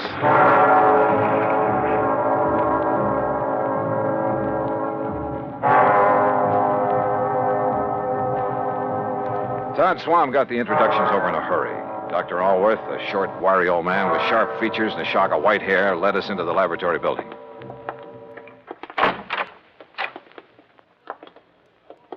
No, Mr. Dollar, not in there. Oh. No one is permitted in the laboratory except myself and my assistant. Oh, I'm sorry, Doctor. You lead the way. About your assistant, Dr. Allworth. It was in the vault that the accident occurred. It was an accident. Of course it was. Who would possibly want to... Plenty of people, Doctor, and you know it. May sound corny, but this whole country has enough enemy agents. You speak as though we were at war, Todd. Well, we're certainly in a Cold War. And speaking of agents... A moment, please, gentlemen, while I work the combination of this lock. This vault looks big enough for a bank. In it, I keep two things, Mr. Dollar. The finished rocket fuel component. Yeah? And the delicate apparatus with which I complete the final secret stage of its production. Apparatus no one but myself has ever seen. And you're letting us see it? Well, the accident has rendered it completely unrecognizable. I still haven't learned what happened here, you know. Matter of fact, I haven't either, Johnny. But I certainly have my suspicions. Doctor. There we are. No, don't go in. Well, The substance on the floor is so corrosive that, well, look. You can see how the legs of that heavy metal table have completely corroded, left nothing but a pile of splintered metal and rust. The rocket fuel did that? Now, there, in the corner at your left, are the rotting, tangled remains of the apparatus I mentioned. The apparatus the insurance money will replace so I can make up for valuable time lost. Doctor, I tell you, it was no accident. What happened, Mr. Dollar, is that the heavy glass flagon containing the finished rocket fuel additive... Glass, Doctor? A very special glass, over an inch thick. The flagon containing about 5 liters of it was on that marble slab there in the middle of the floor, ready to be crated and shipped to its destination. I see. I had completed processing it night before last. Early yesterday morning, for some reason I have not been able to determine, the flagon exploded. Well, I'll bet I can find a reason. Where's that assistant of yours? Leon? Yes, Leon Salkoff. Salkoff? Yes, Johnny. A man doing secret work for the rocket missile project hires an assistant with a name like that. No, Todd. Leon Salkoff. Doctor, there was a famous, well, I should say infamous character by the name of Salkoff during the last war, a young chemist. Yes, Mr. Dollar. Mixed up in a couple of industrial bomb plots. And if this is the same man... It is the same man. Well, then, good heavens. Exactly what I think. No. You're both wrong. This man was cleared in the war trials. Well, what difference does that make? I say a leopard can't change his spots. But don't you see that not even he knows the combination to this vault? Some other way to get in? Those little windows up there? 8 inches square and 2 inches thick. And you're sure there's nothing in your process that would cause the bottle to explode? Oh, I have checked and rechecked it. Where was Leon Salkoff when it happened, and where is he now? Well, he went to Fort Myers for supplies early this morning. He should be back. My guess is that he kept right on going. Yeah, Todd, I'm inclined to agree with you. Because, Doctor, if what you've told us is true, well, somehow, someone must have got to this stuff. How high are those little windows above the ground outside? Oh, about 5 feet. Then a gun, perhaps, aimed in through a window. But they are all in place and unbroken. Well, any reason why one of them couldn't be removed from the outside, then replaced? Well, I don't know. I'm going to see. I'll be right back.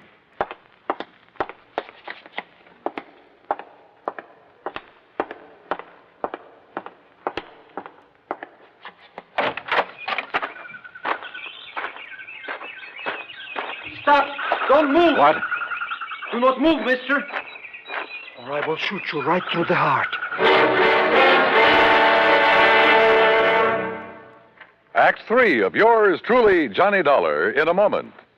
And now, Act 3 of yours truly, Johnny Dollar, and the Wayward Moth Matter.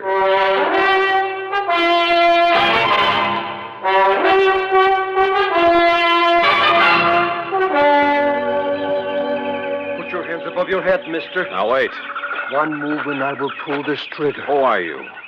I will ask the questions. What are you doing here? Where is Dr. Ellsworth? Answer me. Or so help me, I will shoot you down. Mr. Dollar! Mr. Dollar, did you find anything? Doctor! Stay there, Doctor. There's a man out here with a gun. What's that? No, don't come out here. Leon, no, that's Mr. Dollar. What? Johnny Dollar, insurance investigator, to arrange the payment of our claim. You're sure, Doctor? Of course I'm sure. Well, I recognized him at the Swan's car at this shack of the Indian. But when I saw the other car, well, I was worried about you. No, it's all right. He's here to help us. Salkoff. So you finally decided to come back. Mr. Sloan. What took you so long, Leon? All the way into Fort Myers this morning, I puzzled over how the flagon could possibly have exploded in the vault. You found the answer? Or have you known it all along, Salkoff? I do not understand, Mr. Dollar. I think I do, Johnny. I thought so from the first. I've heard about you, Salkoff, about some of your activities during the last war. I pray that heaven will forgive me for what I have forced to do in that conflict, Mr. Dollar. Forced? It is my hope that by serving this wonderful country that has given me refuge, in some way I can make up for the terrible things I was compelled to do for the men who sought to rule the world. Now, that's a very pretty speech. Oh, it's true, Mr. Dollar. You've only to consult the records of the war trials. I may take a look at those records before I'm through with this case. I humbly beg you to do so. You still haven't told us where you've been all day, Leon. I tried to figure out how the explosion could possibly have occurred. So I telephoned one of our contacts. Contacts? The glass company that has furnished us with the heavy flagons. But there is no way the additive could have caused them to disintegrate. Disintegrate? No, Doctor.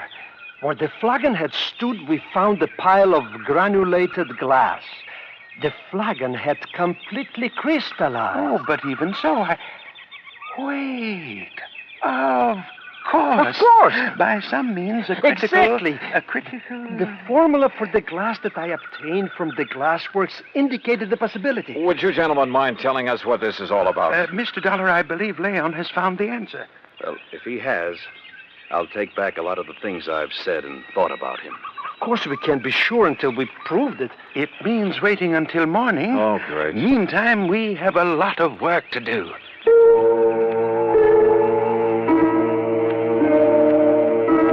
We spent most of the night working like dogs, swabbing out the vault with a powerful neutralizing solution. Then, early in the morning, the four of us gathered in the vaults. A flagon like the first one was placed on the marble slab in the middle of the floor. We sat around and waited. A long time. Then I noticed something. The rays of the sun coming through one of the tiny, thick windows. The light was focused, as though through a magnifying glass. Slowly, the powerful searing pinpoint of light worked its way over to the flagon. Dr. Alworth rose and held a piece of paper where the rays converged. It burst into flame. There! Now you can see the tremendous heat generated at this point. Yes, and on the flagon itself. Exactly. The tempered thick glass wall of the bottle, tempered perhaps to a highly critical degree. But to crystallize, Doctor, the way the other one did? Leon, I still don't believe it. Well, many things will cause glass to crystallize. Vibrations of many kinds. You've heard, I'm sure, of the tenor who shatters a goblet by the power, the vibrations of his voice. But light vibrations? Oh, Doctor. Of course, it should have occurred by now. If it's going to at all. Oh, the temperature of that bottle must be terrific. The pressure building up in the glass itself. I don't understand. Still, the angle of the sun is slightly different each day. Or an imperceptible flaw in the one that exploded. Oh, sure. Well, perhaps the other had some outside stimulus to act as a trigger. A sudden draft, perhaps. Oh, any little thing. Excuses, Leon. You're stalling. You said the other bottle was in here alone. The door's closed, only it wasn't because you exploded that thing. I don't know how, but you did it. And if that isn't sabotage... God. Come on, Johnny. This gag has been carried far enough. Look! I saw it, too. A tiny moth, attracted by the blazing spot of light on the side of the flagon, where the focus rays of the sun converged. The moth circled, flew past it, almost brushing it with his wings. We waited. He circled again. Again. Then dove at it.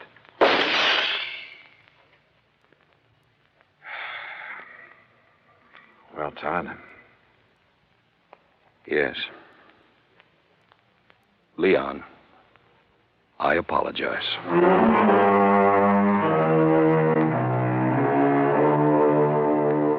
Yeah. A tiny moth triggered the reaction that disintegrated, that crystallized that bottle into 1,000,000 tiny grains like sand. And simply because of the difference in temperature of his little body. Seems impossible, but it happened. Expense account total, including the trip back to Hartford, $204 even. Remarks? Pay up this claim in a hurry, will you? The more help we can give to people like Dr. Alworth and Leon Salkoff, the better. Yours truly, Johnny Dollar.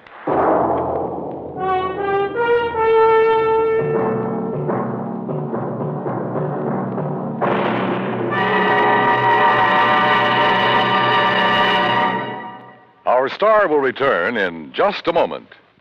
Now, here is our star to tell you about next week's story. Next week, well, I thought my job in Florida was all done. Far from it. It had just begun. Join us, won't you? Yours truly, Johnny Dollar.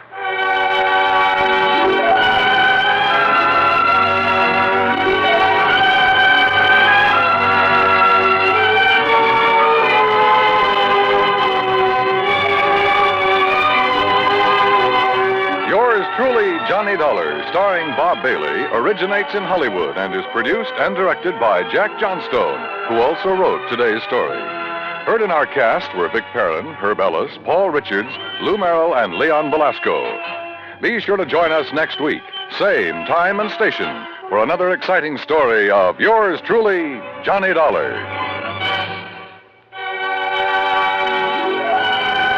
This is Dan Cubberly speaking.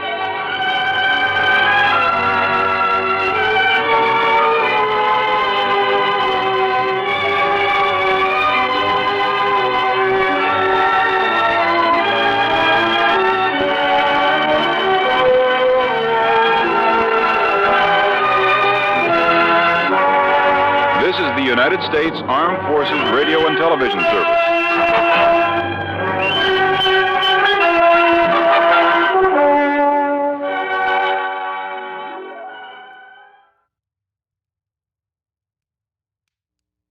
From Hollywood, it's time now for Johnny Dollar! Johnny Dollar! Yeah, I'm Johnny Dollar. There's a phone call for you in the office, Mr. Dollar. But my plane's about to take off. He said it's very urgent, sir. Well, it better be. If I don't get back to Hartford. Hey, look, my name's Dollar. I understand you have a... Oh, thanks. Johnny Dollar. Todd Swam, Johnny, at the Chamber of Commerce. Oh, Todd, look, I'm sorry I didn't have a chance to say goodbye to you, and I appreciate all your Johnny. help. Like your city, too. Nice people, good fishing. But I barely had time to make my plane reservation, pack my stuff, Johnny, and... you've got to cancel your reservation. Cancel? My plane's all ready to leave. Earl Poorman is on his way to the airport now to pick you up and bring you back here. Look, we proved that the accident in that rocket fuel laboratory was an accident. I know. Dr. Alworth's technician, that Leon I know, Salkoff, is Johnny, not a I Russian know. spy. So the company will pay for the damage, and that's that. Will the company also pay a claim on Leon Salkoff? Don't see why not. Now, look, I got to catch my... What? Salkoff is dead? Johnny, it looks like murder.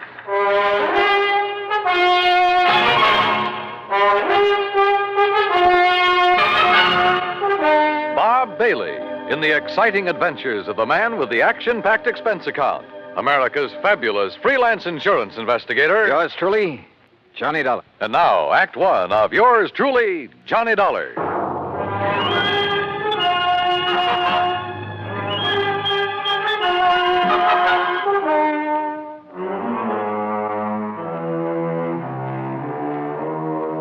Expense account submitted by Special Investigator Johnny Dollar to the Tri-State Life and Casualty Insurance Company, Sarasota, Florida.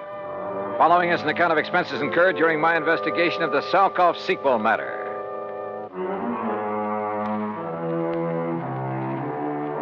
Expense account item 1, $3, no show penalty for canceling the flight back to Hartford. By the time I hung up the phone on Todd Swam, Earl Poorman had pulled a shiny new Cad into the airport parking lot, and we took off. I'm glad Todd caught you before you climbed aboard that plane, Johnny. Earl, he said that Leon Salkoff had been murdered. That's what it looks like. Well, what happened? Actually, he's just disappeared. But under circumstances that make it look like he's been murdered. Any idea who? Johnny, you know as well as I do that he was pretty deep in subversive activities during the last war. Yeah, but he's been given a clean slate, at least so far as our country is concerned. Right. But then, wait a minute. If some of his old pals, and we know there are plenty of them in this country, working for the other side. Right. If they know he's working for us, the first thing they'd do for the sake of their great and glorious cause would be to eliminate one Leon Salkov. Yeah, or at the very least persuade him, and I mean torture him, into telling the formula of the stuff he's helped Dr. Allworth develop. Exactly. Where and how did it happen? Well, you'll have to get the details from Todd Swam. Us common people aren't even allowed to know where Allworth's lab is hidden away, you know. That's why I'm taking you to see Todd. Then drive on.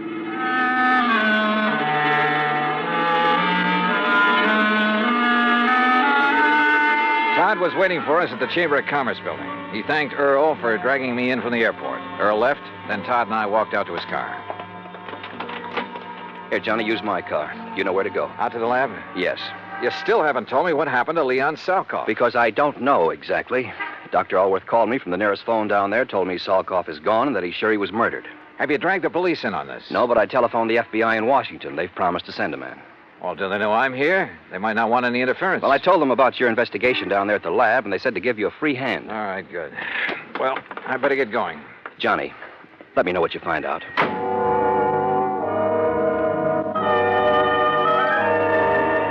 Once again, I headed south on Route 41, down through Fort Myers, where I swung left on 82 and on into the heart of the Everglades. I found the old wagon trail leading into the swampy jungle, and finally came to the shack of the Indian, Ben Osceola. There, I hopped aboard one of his airboats, one of those strange little contraptions driven by an airplane-type propeller. 50 minutes later, I pulled up at the brush-covered island in the middle of that vast, wet, soggy swamp. Dr. Allworth was standing in front of the well-hidden laboratory. Mr. Dollar! Mr. Dollar, I'm so glad you haven't left yet. Well, what's happened out here, Doctor? Oh, it's been terrible. A terrible thing, like a nightmare. Here, come inside. I'll show you and tell you everything I know. Oh. Our living quarters are down this corridor. Yeah, I remember. After you and Mr. Swam left us yesterday, Leon and I went to work immediately to replace the rocket fuel additive we had lost in the accident you investigated. Yes? Oh, if only I'd paid attention when he told me about the man he'd seen in Fort Myers the day before. But we were so busy. Wait a minute. What man?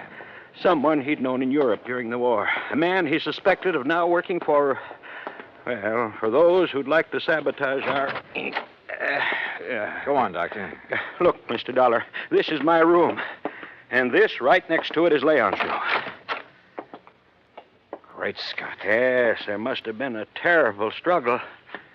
And, Doctor, this looks like blood on the floor. Now, what happened? Well, it was early this morning before dawn. I heard voices in here. At first, I thought Leon was shouting in his sleep. Yes? But then he began to call for help, and I heard the furniture being knocked about. Well, didn't you come in here? Something had been shoved against my door. This table. I couldn't open it. Then I heard the shot. I heard Leon scream with pain. Then another shot. Oh, terrible, terrible, terrible. Go on, Doctor. Then I heard them drag poor Leon's body away outside. But how did you get out of your room? By placing my bed as you see it now, I was able to brace my feet against it, force the table away from my door. Now, come, Mr. Dollar. All right. I pursued them down this hall, but by the time I reached the outside door, they were gone. But unless they had an airboat. They must have, hidden somewhere on the edge of this little island. Oh, there are 1,000 places in the brush and trees where it could have been hidden. Do you see? Look, 1,000 places. I don't see Leon's airboat out here, only yours. They took it. That's why I think there was more than one of them. And now I must leave you. You what? I must go into a telephone. I'll be back as soon as possible. Well, now, look, wait a minute. Dr. Allworth. Now that you're here in charge, I must telephone the FBI. No, wait. They've already been notified by... Well, I'll be darned if I'm going to chase him. What's more, I doubt if I could have caught him in the old airboat that I had. So, all right, it would give me a chance to look around alone. Sometimes that's the best way.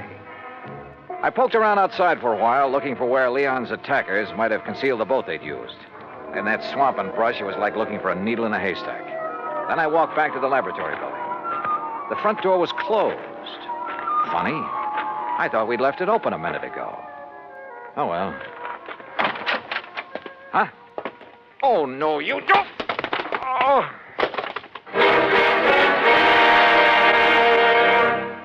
Act Two of yours truly, Johnny Dollar, in a moment. And now, Act Two of yours truly, Johnny Dollar, and the Salkov sequel matter. I don't know how long I was out after the attack on me at the hidden laboratory in the Everglades. But when I came to, I was lying in Alwa's bed. Across the room at a desk sat a well-dressed man going through files of papers and folders.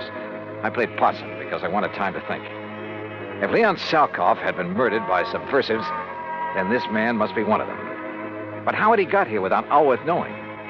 Or did Alworth know? After all, now that I had time to think about it, his explanation of what had happened to Salkoff had been pretty glib. And the doctor's sudden departure a while ago to phone the FBI, he'd said. Didn't he know that Todd Swam had called him? In any event, he'd run off to leave me alone like a sitting duck. Who was the man sitting here? And why hadn't he killed me when he had the chance? I rolled over and groaned. My head felt like it was split down the middle. Oh. Well, Mr. Dollar, you finally come around. Yeah, I guess so. Oh, brother. We were quite concerned about you. We? I'm terribly sorry about what we did to you, but until we frisked you and discovered your identity... Who are you? Walter Brenman, FBI. Oh. When we found you prowling around, we thought you might be one of the people we hoped to trap here. The killer of Leon Salkoff? Salkoff is not dead, Mr. Dollar. What? Have you forgotten a case here in Florida that you handled last year? Parley Barron. Yes, another scientist who apparently disappeared. Actually, we had arranged the whole thing so that his whereabouts would not be known while he continued with his nuclear research. Yeah, I remember. The report of his death and disappearance was to throw off our pals behind the Iron Curtain. Precisely. So now you've done the same thing? Ouch. Again, I'm sorry, Dollar. But we didn't know who you were. We didn't want to take any chances. You say we, Mr. Brenman. My colleague, Mike Crucian, who's in searching the laboratory. Oh, for what? There are two groups. Agents from behind the Iron Curtain who would like to get to Leon Salkoff, either to gain the secrets he's learned in this laboratory or to get rid of him because of his help to this country's defense and missile programs. So if he's reported dead, each will think the other did it and they'll stop chasing him. Exactly. We had to act fast because Leon has already spotted some of his ex-pals, as you call them, in this general area. Does Dr. Alworth know this whole thing was rigged? No, and you mustn't tell him. He's a great scientist, but, well, he might let the cat out of the bag. Stall him, Dollar. Stall for time.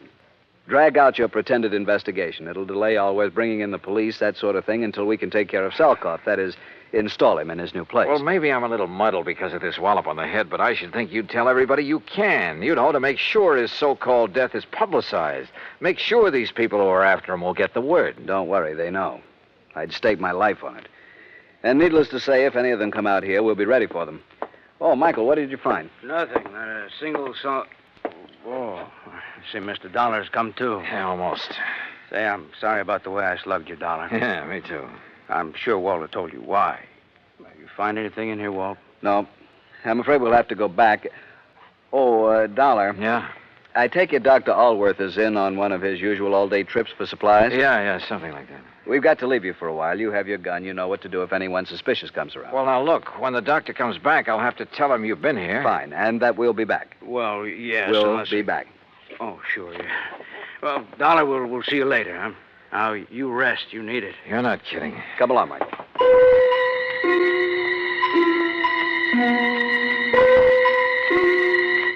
I felt so rocky, I didn't quite know what to make of it. I heard them leave by the outer door. Then a couple of minutes later, from off at one side, I heard their airboat leave. Wait a minute. It wasn't going out by the channel I'd been given to understand was the only way out of this place. Strange. Painfully, I rose and walked out. My head ached so much I could hardly think straight. There was something wrong here. Oh, sure, they'd left me a gun, but... Yeah, they'd left it with me all right, but the chambers had been emptied. My airboat was still where I'd parked it in front of the building, too. Yeah, but it wouldn't start. Tamper with, maybe. Then I heard it. Another boat coming into the regular channel. In the distance, I could see there were two people in it. Quickly, I crouched behind a clump of brush until I saw who the two men were. Mac! McLaughlin! Oh, hi, Dollar. Dr. Always said you were out here. Mr. McLaughlin was already on his way when I telephoned. Why didn't you tell me the FBI had already been sent for, Mr. Dollar? I tried to, but you Good took off Lord, in such a Johnny, hurry. what happened to you? Oh, a couple of your own boys did this, Mac. What? Men from the Bureau? That's what they said. And I was so addled from this knock on the head. Johnny, that that's impossible. What do they look like, Walt? What are their names? Walter Brenman, for one. Brenman, 5'11", sparse gray hair, blue eyes, about 150 pounds, mark of spectacles on his nose. Perfect description. And the other? Michael Crucian. Heavy set, maybe 5'6", about 200 pounds. Right. Small scar above the right eye, heavy, almost gravelly voice. Yeah. Brenman and Crucian, huh? So they said. We're in trouble, Johnny. What? Unless I'm completely cockeyed, those are the boys who kidnapped and probably killed Leon Salkoff. Mac. We've been waiting a long time to catch up with them. Their real names are Brenmanoff and Krushinsky, spies and killers from, well, you know where.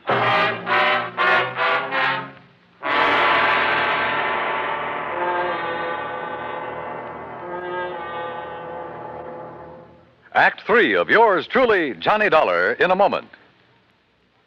And now, Act 3 of yours truly, Johnny Dollar, and the Salkoff sequel matter.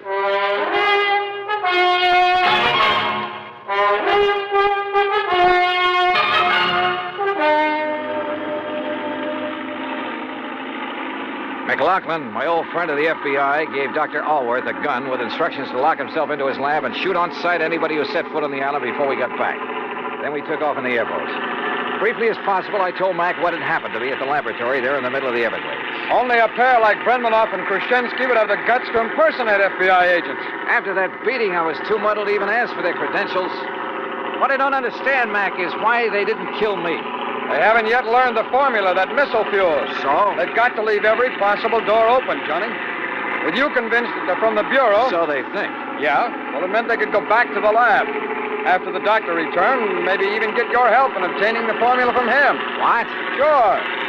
The abduction of Leon Salkoff would indicate the doctor himself is in danger. Well, that's true. But if he wanted his work carried on, if anything should happen to him, well, who better to give the formula to than agents of the FBI? On the way out to the lab, he was ready to give it to me. Hey, Mac, B&K's little visit, they're prowling through the lab and Allworth's papers. It means they didn't get the formula from Leon Salkoff. Which probably explains their sudden departure. They couldn't find the formula at the lab, so they'll go back and put the pressure on Leon again. Makes sense, Mac. And I sure hope he's still alive. But where?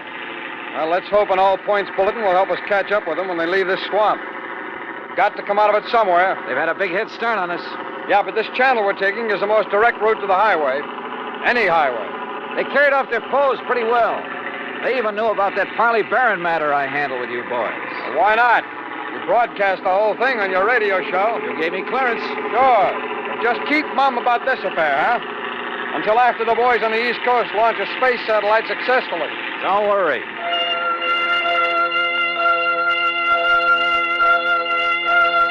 A few minutes later, we pulled up at Ben Osceola's shack at the head of the bayou where we'd left our cars. We use mine, Johnny. It's better equipped than yours for whatever we may run into. I saw what he meant, because in back of the seat was a regular arsenal. As we tore out of the jungle and headed south on Highway 29, Mac short-waved in all points to every town in the area and to the state police. Keep me posted. Over. We're heading south, Johnny, because you said that's the way they left the island by airboat. Right, Mac. But with the way those rivers and bayous twist around in the swamp, they could come out anywhere. Well, I know this country pretty well. They'd almost have to go south to hit this or any other highway. Now, you keep your eye peeled for any side roads that might lead into where they could land their boat, will you? Hey, look, what about this car that's coming at us? Man, he's really stepping on it.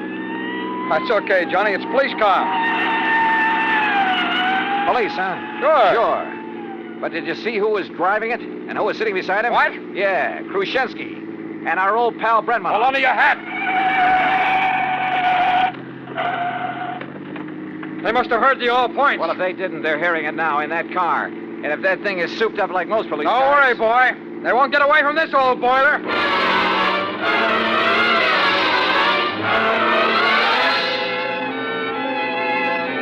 Mac wasn't kidding. How we held the road at over 100 miles an hour, I'll never know. Thanks to the siren on the stolen police car, the road ahead was kept clear. They must have recognized me, though, when we passed. When we finally started to pull up on them, they fired the first shot. I can't weave at this speed, Johnny. Stay down low. I've loaded this gun from the stuff in the back. Watch. Put that lemon squeezer away. Grab the Tommy gun in back of the seat. Right. You got it? I got it. All right, Mac, keep your hands on the wheel. Those boys can really shoot. I told you, the killers. Let them have it. Right. Aim for the tires, Johnny. Aim for the tires. Hold it. Hold it. You've got them. They're going off the road. Mac, if they hit that row of cypress trees, they're gone.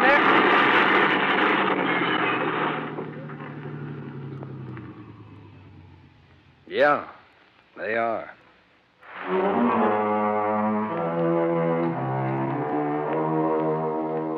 Leon Selkoff, well, I'm afraid he gave more than his skill and efforts to the country he loved that had taken him under its wing. His body was found trussed up and floating face down in the bayou from which Brenmanoff and Krushinsky had launched the airboat. Dr. Allworth, well, now that a U.S. space satellite is carrying out its mission, he's safely and officially working in a government laboratory. Expense account total, including incidentals and the trip back to Hartford? Oh, forget it. If in any way it helped to get the Explorer out in space, in orbit, it's on me. Yours truly, Johnny Dollar.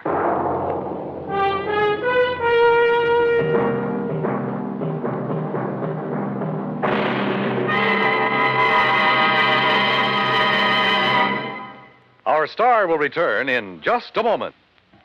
Now, here is our star to tell you about next week's story. Next week, a trip to a mining town out near Denver, Colorado. And for me, it's a little too close to the wild, wild west. Join us, won't you? Yours truly, Johnny Dollar.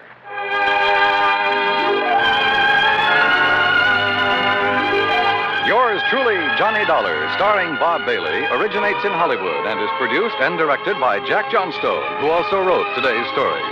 Heard in our cast were Herb Ellis, Vic Perrin, Harry Bartell, Jack Crucian, Lou Merrill, and Stacey Harris.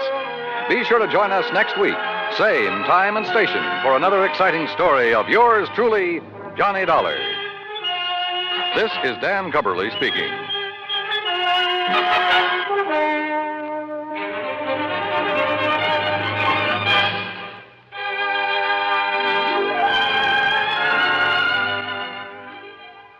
This is the United States Armed Forces Radio and Television Service.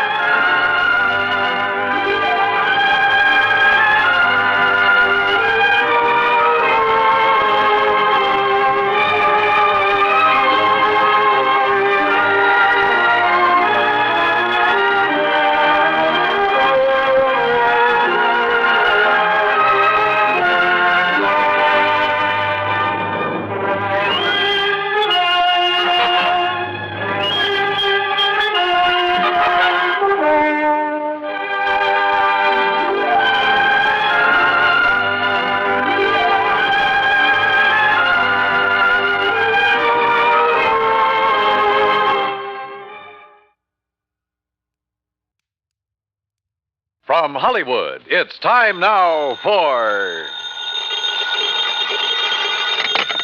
Johnny Dollar. Pat Cummings, Inter-Allied Life. Hi, Pat. What's new with you? Johnny, ever hear of Everett Benton? No, I'm afraid not. Investment firm down in New York. Real estate, oil, mining, this and that. What about him? We're carrying a $100,000 life policy on him. So? So last night he fell out of a 14-story window. Oh, that's too bad. Accident, Pat, or was it suicide? Maybe neither. I think he got pushed. I'll be right over.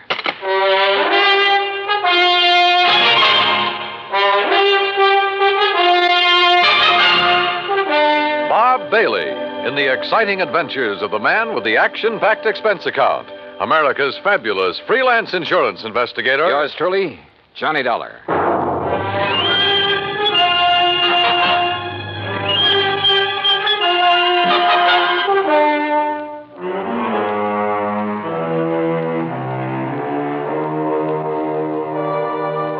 Expense account submitted by Special Investigator Johnny Dollar to the Inter-Allied Life Insurance Company, Hartford, Connecticut.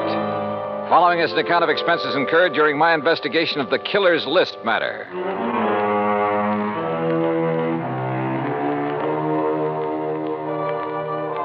Expense account item 1, $1.20 for a taxi from my apartment to the offices of Inter-Allied. Pat Cummings looked worried and got straight to the point. I don't know, Johnny. Maybe Benton wasn't pushed out that window. But there's something about this deal that just doesn't smell right to me. What can you tell me about this man, Benton? Everett Benton, 45 years old, doing very well in business, so far as we know. Last night about 10 o'clock, he fell or jumped or was pushed out of his office window. This policy on him, who's the beneficiary? His wife, Claire. What's she like? About 12 years younger. Redhead. I see. Yeah. Well, what do you think? I think I better have a talk with Mrs. Benton.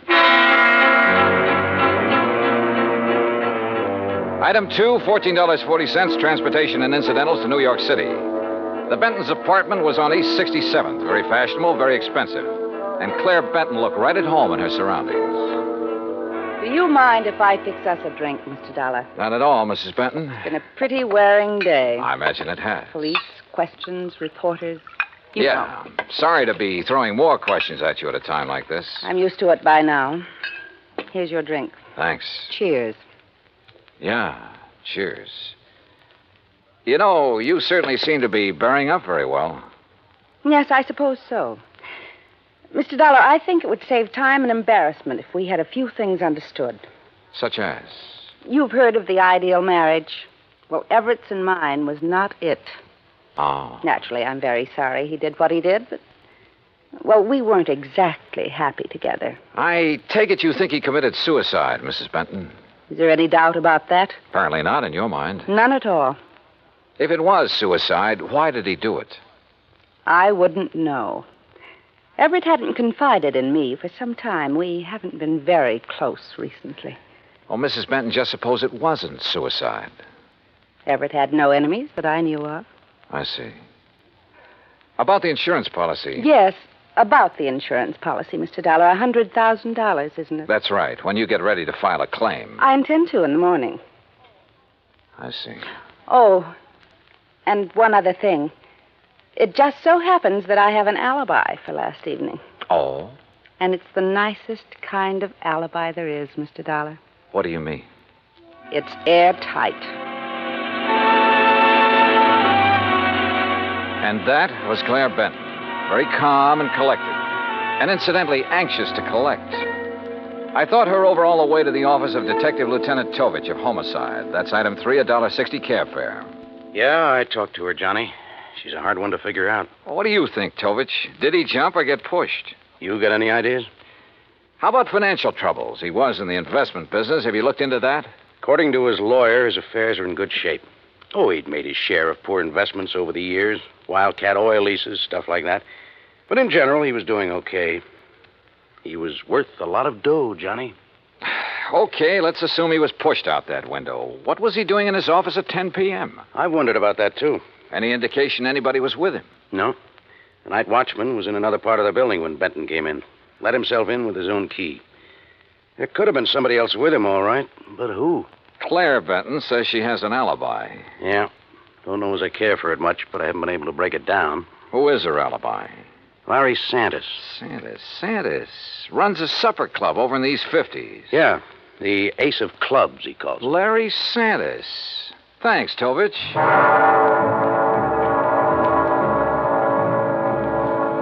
So I went calling again, but this time it was different from my visit to Claire Benton. In the first place, Santis didn't offer me a drink, and in the second place, he wasn't very friendly. Look, Dal, I already told the cops that Claire was here in the club last evening. All evening? Until midnight. Out in the bar? Most of the time. What difference does it make? How about the rest of the time? We were talking here in my office. Just the two of you? Just the two of us. Now, look, Dal, What it boils down to is you've each got alibis for one another, huh? That's right. Now, look, nosy boy, Claire didn't kill Benton. At the moment, I wasn't thinking so much about her. Well, wait a minute. If you're trying to pin this on me... You and Claire have been pretty friendly, Santis. She benefits to the tune of $100,000 by Benton's death. Look, Dollar, you're blowing smoke in the wrong direction. I like the arrangement the way it was. Why should I try to change it? Well, that's a good question. So just let it drop. You get me? You got nothing to worry about, Santis. If you've got nothing to hide. I don't want this kind of publicity. It's bad for my business. You know what's wrong with you, Dollar? You got nose trouble. Yeah, occupational disease. You better just get over it. Sometimes it turns out to be fatal. Act 2 of yours truly, Johnny Dollar, in a moment. And now, Act 2 of yours truly, Johnny Dollar, and the Killer's List Matter.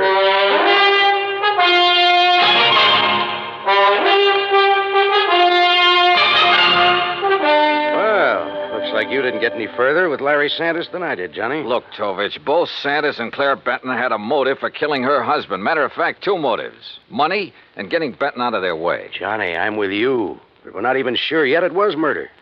We do have something that indicates somebody might have been in Benton's office with him, though. Yeah, what is it? We found a cigarette butt in one of the ashtrays. Different brand than Benton smoked. Could it have been left there during the day? Janitor says he cleans out the ashtrays about 7 in the evening. Of course, he could have overlooked one, so I don't know whether it means anything or not. Oh, excuse me. Yeah. Homicide, Tovich. Oh? Where? Okay, I'll be right over. Well, Johnny, looks like we've got ourselves a little epidemic. What do you mean? Ever hear of a guy named Arthur Mayfield, promoter? No, what about him? They just found him in an alley, dead. Wait a minute. Don't tell me. Yeah. Fell out of a 10th floor hotel room.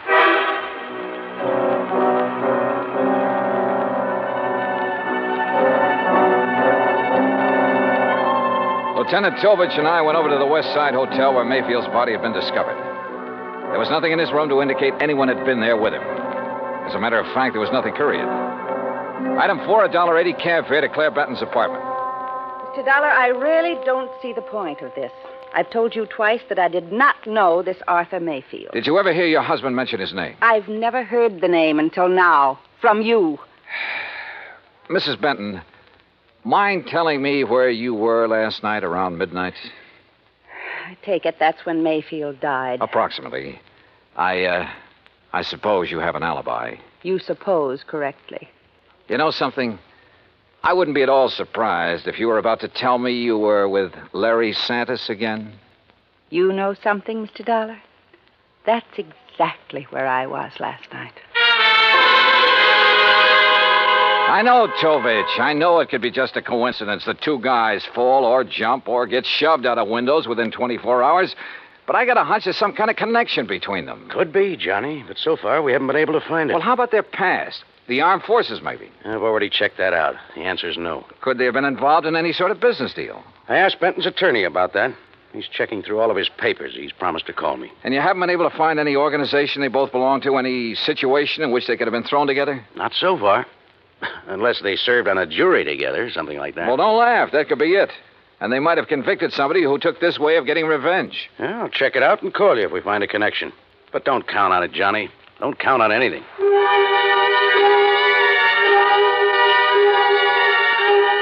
I went back to my hotel room and stretched out on the bed while I rehashed the whole deal in my mind. I thought about Claire Benton and Larry Santis. I didn't trust either of them. But as Tovich had pointed out, it was another thing to prove it. Okay, coming. Yeah? Mr. Dollar? That's right. You're investigating the murders of Benton and Mayfield? Well, I don't think they've been officially described as murders. No, but they are, Mr. Dollar. I'm certain of it. Who are you? My name is Alvin Whiting. I have some information that may be of value to you. May I come in? Come in. Thank you. If you don't mind, I'd like to look out the window a minute. You're being followed? I don't know, but it wouldn't surprise me. What is this information you have, Mr. Whiting? A couple of years ago, 3 men got together and bought an oil lease from a man named Tom Nolan. Did you ever hear of it? No. Well, he was a very eccentric man, hot-tempered, violent. He needed the money badly, so he sold the lease, which then was little better than worthless. Benton and Mayfield were in that deal together. I see. But I still don't understand what that has to do with their murders. I'm convinced their killer is Tom Nolan, getting revenge on them in his own warped way. Revenge? For buying a worthless oil lease from him? Last week, oil was discovered on that property, a lot of it. The property is now worth millions. Ah. I think that Nolan, with his twisted way of looking at things, probably feels that he was cheated out of that property. You're suggesting that this Nolan isn't quite all there, huh? Exactly. That's exactly what I mean. What's your connection with all this, Mr. Whiting? I'll tell you what my connection is, Mr. Dollar. I was in on the deal with Benton and Mayfield. I was the third man. Ah. So, you see, if my suspicions are correct, if Nolan is the killer, then I'm the next man on his list.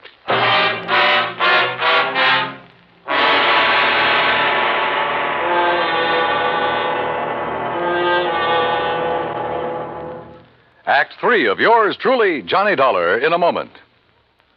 And now, Act 3 of yours truly, Johnny Dollar, and the Killer's List matter. I took Alvin Whiting down to Lieutenant Tovich's office, and he told his story again. I could see that Tovich felt the same way I did, that at last we were getting someplace.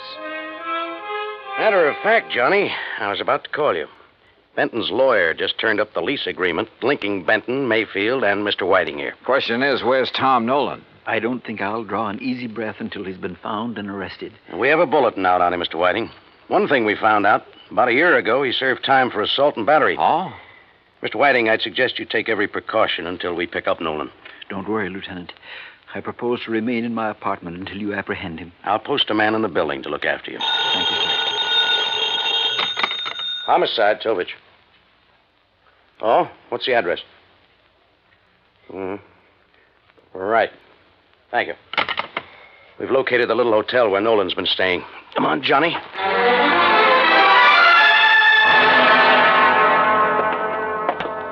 That's Mr. Nolan's room at the end of the hall, Lieutenant. Okay, clerk. Is he in? I don't know. I really haven't seen him since he rented the room from me. How long ago was that? Oh, about a week ago, Mr. Dollar. If he's gone out since then, it must have been at night when I was off duty. Here we are.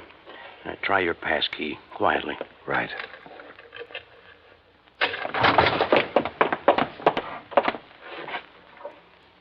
Well, gone. Bag and baggage. Yeah. Room's been used recently, though.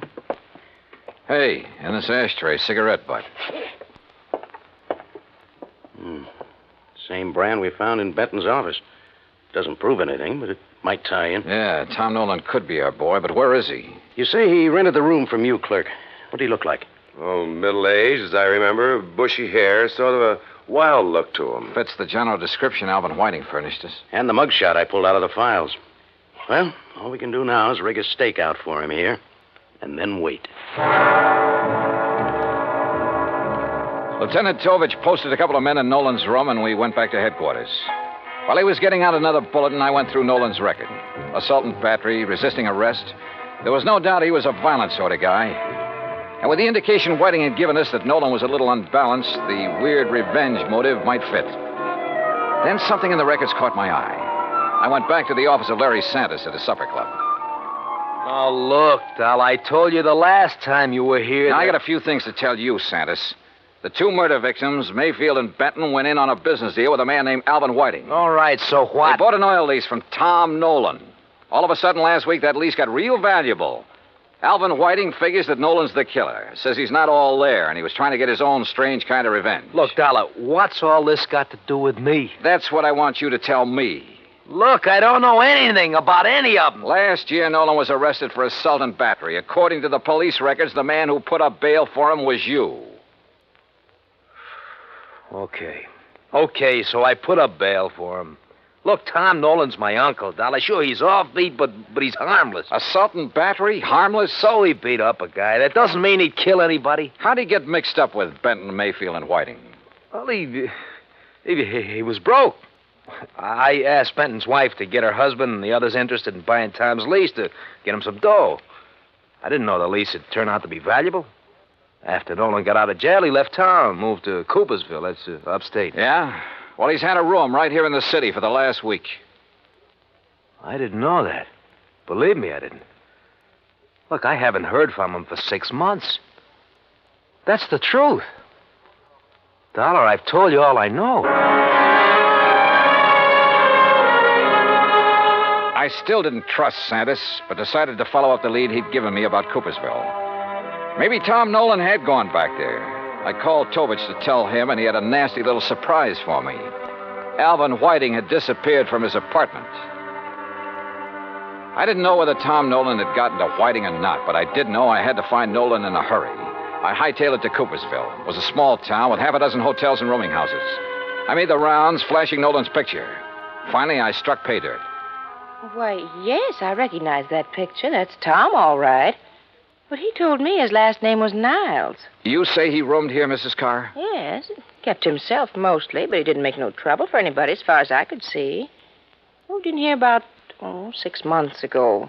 Around the end of September it was. And then last week he left us. Sure, he probably found out they'd struck oil and moved into the city. You don't understand, Mr. Dollar. When I say he left us, I mean that last week Tom Niles died. There I was. But all of a sudden, the deal started adding up in my mind. It was after dark when I got to the graveyard, and my flashlight picked out the simple headstone. Tom Niles. Yeah, Tom Nolan. Resting in peace, right where he'd been, all through the murders he was supposed to have committed. The shot knocked the flashlight out of my hand. I hit the dirt, but the flash had pegged the gun for me.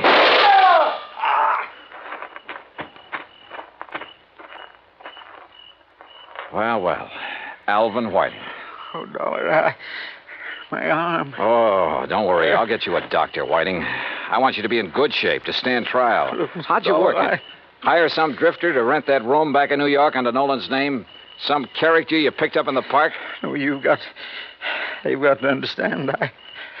I had to have the money.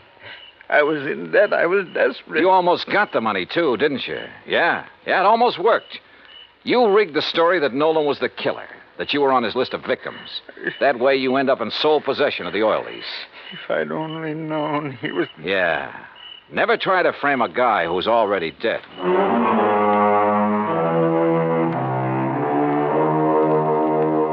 Expense account total $146.50. Remarks? I turned Whiting over to the police and he made a full statement. Yeah, his motive was money. He was in the hole, gambling debts and bills, high cost of living, you might say. But I guess he knows now it's still a real bargain compared to the high cost of dying. Yours truly, Johnny Dollar.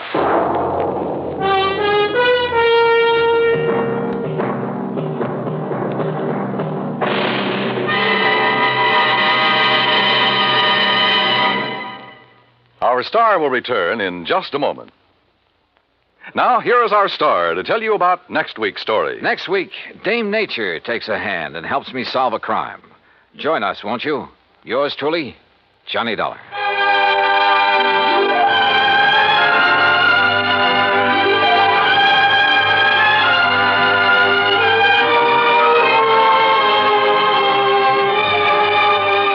Yours truly, Johnny Dollar, starring Bob Bailey, originates in Hollywood and is produced and directed by Jack Johnstone. Today's story was written by Robert Wright. Heard in our cast were Virginia Gregg, Lillian Bayef, Jack Edwards, Jack Moyles, Tony Barrett, Parley Bear, and Carlton G. Young. Be sure to join us next week, same time and station, for another exciting story of yours truly, Johnny Dollar. This is Dan Cumberly speaking.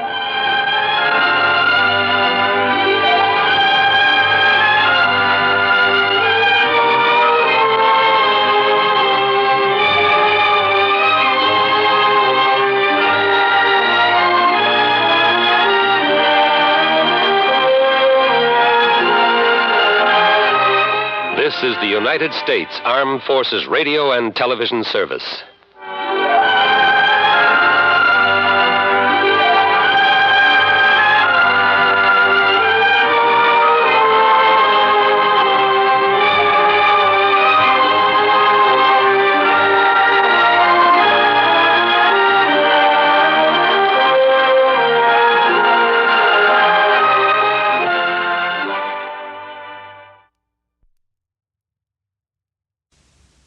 From Hollywood, it's time now for...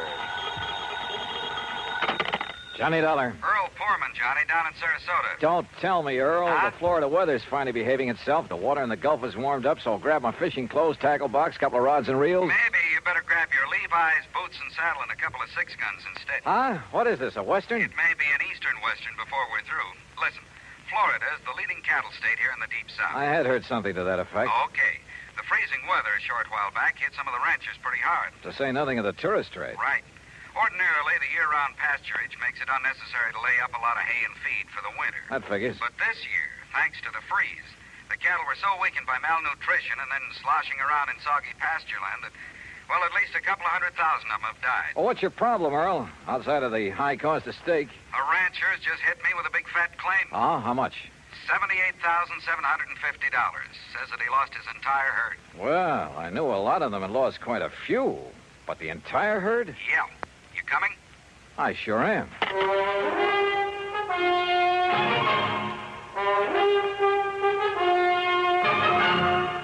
Bob Bailey in the exciting adventures of the man with the action-packed expense account. America's fabulous freelance insurance investigator. Yours truly, Johnny Dollar.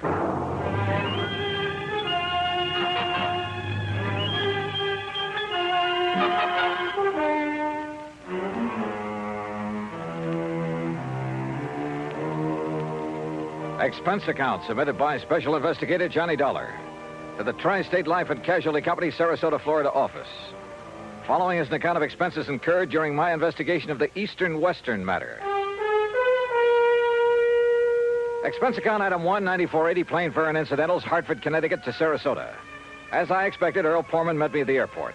We headed north on Route 41. 13 miles later at Bradenton, we turned east on 64 after grabbing a late lunch. That's item 2, 575. Then, still traveling eastward, we crossed the Kissimmee River onto a narrow, unimproved road into the swampland. And it struck me that what should have been lush green vegetation in this low, damp country was brown and lifeless. That's what the cold weather did, Johnny. All that grass, that good pasture froze and rotted away. No wonder the cattle haven't been eating well. But didn't I read somewhere they were fed the ruined orange crops? Yes, but that still didn't save a lot of the herds. Losses have been pretty heavy, huh? Yeah, but as I told you over the phone, Trimble is the only one I know of who lost all his steers. That the one who's made the insurance claim? Yeah, Bart Trimble. His fence starts at the next turn in the road. Have you had many claims, Earl? Oh, a few, a month or so ago. Small ones. Not many of these people insure their herds. There. That's where Trimble's place starts. You see it? I saw it all right. Hundreds of acres of wet, brown, dead-looking pasture land. I also saw the steers, hundreds of them, their carcasses lying there rotting in the sun. Or what was left of them. The buzzards had done well. 525 head, Johnny. But surely some of them must have survived. Not according to the claim I received. That's why I called you immediately. Earl, you said the other claims were filed a month or so ago. I hoped you'd catch that. Why did Trimble wait so long? That's another reason I called you. Yeah, I see what you mean. Here's his gate. Let's see what he has to say. The Trimble place was unexpectedly new and tidy looking. The main house was a concrete block affair, all white with a slab roof. Behind it was a barn and a corral. The stack of bale hay was obviously for the horses and hardly big enough to feed a herd of steers. A few chickens pecked around here and there. Coming. The woman who opened the door was about 40, tall and nice looking, well made up, almost out of place on a cattle ranch. Yes. Oh, Mr. Foreman, how are you? And her voice was soft, gentle, pleasant. How do, Mrs. Trimble? It's nice to see you, Mr. Foreman. Won't you come in? I hear you say Foreman, Betty? Yes, Bart, and he has a friend with him. Well, I won't kid you, Mr. Foreman. I'm glad to see you. Howdy. I hope you brought me a nice big insurance check. This is Johnny Dollar, Mr. and Mrs. Trimble. He's with our company. Well, how do you do, Mr. Dollar? Won't you please come in? Thank you. Dollar. I think I've heard of you. Oh? Sit down, won't you? Supper will be ready in a little while, and of course you're going to stay, aren't you? Johnny Dollar. Well, now, that depends. Now, of course you'll stay. I really should get back to Sarasota tonight. My wife... Yeah, wait a minute. How I know you're the insurance investigator. That's right. And what's he doing here, Pullman? What's there to investigate? Are you maybe trying to say I killed off the herd myself to collect the insurance money? I said nothing of the sort. Then what's to investigate? I told you. I don't like this, and I'm telling you right to your face. Now, Bart, you shouldn't talk like that. Well, it's the truth. Just what do you think you're going to do around here, Dollar? Bart, please. Well, that depends, Mr. Trimble. Does he have to say it's okay, Pullman, before you can pay my claim? Yes, he does. Well, believe me, if I'd known this was the kind of outfit I was dealing with, paying premiums to...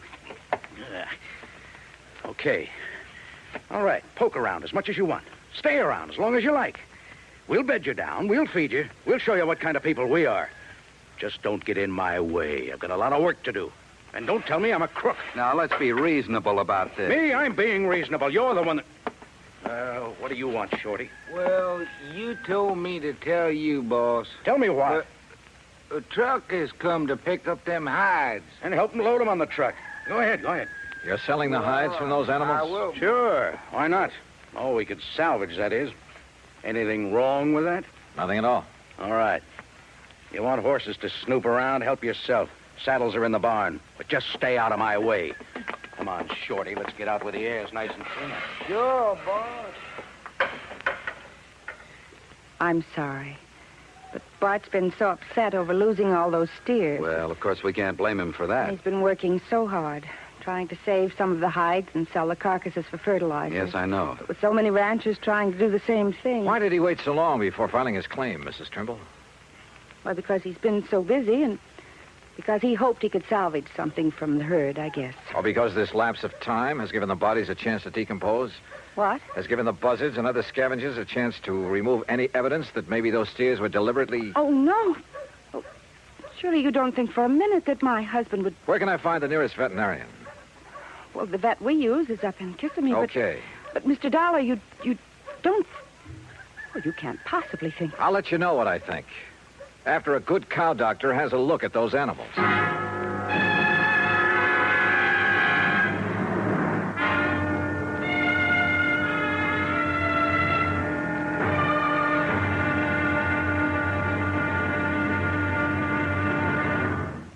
Act two of yours truly, Johnny Dollar, in a moment. From the halls of Montezuma to the shores of Tripoli is an exciting beginning to a stirring song. It is an historic salutation to the efforts of a valiant group of fighting men. Why is their history glorious? What spurred them on?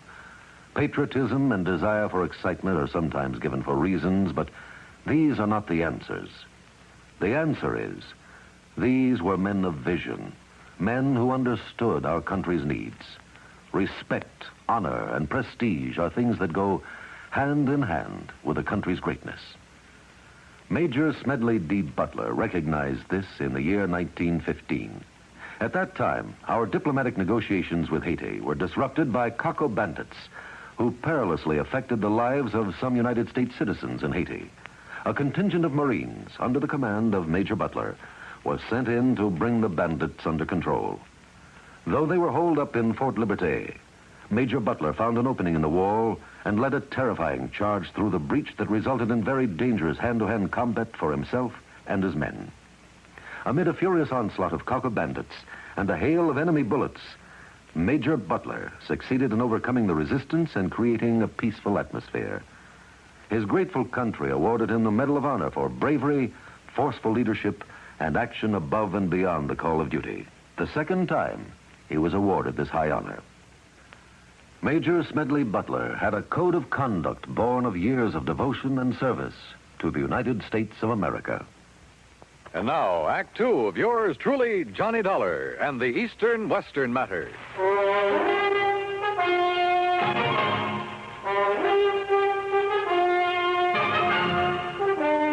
At dinner that night, Bert Trimble had changed his tune, was very apologetic. Almost too much so, and too nice. I didn't mean it, Mr. Dollar, what I said before. At least, not the way I said it. But this whole thing has hit me pretty hard. Losing over 500 steers and a handful of calves. I told you, Bart, when they all went so quickly that night, you should have been suspicious. What night, Mrs. Trimble? Well, it was the last big freeze. Yes. I got back here late. I'd been up to Lake Wales trying to beg some feed. No luck. Then it blew up cold. By the time I got back here, got the hands rounded up. How many, Mr. Trimble? Well, there were 5 of us, including Shorty Skinner. I've seen that Shorty somewhere before. Oh? Well, anyhow, when we got to them, the cattle were all bunched up at the north fence. We thought we'd drive the strong ones back here, where they'd have some shelter. We could give them the hay we keep for the horses. But they wouldn't move. Most of them couldn't move. And it was dark, and the freezing wind was cutting across the swamp. So all we could do was come back here and pray. Next morning, they were dead. All of them. I've put everything I had into this ranch. Every penny I saved from my factory work up north, Betty's money from nursing, even cashed in my own life insurance policy.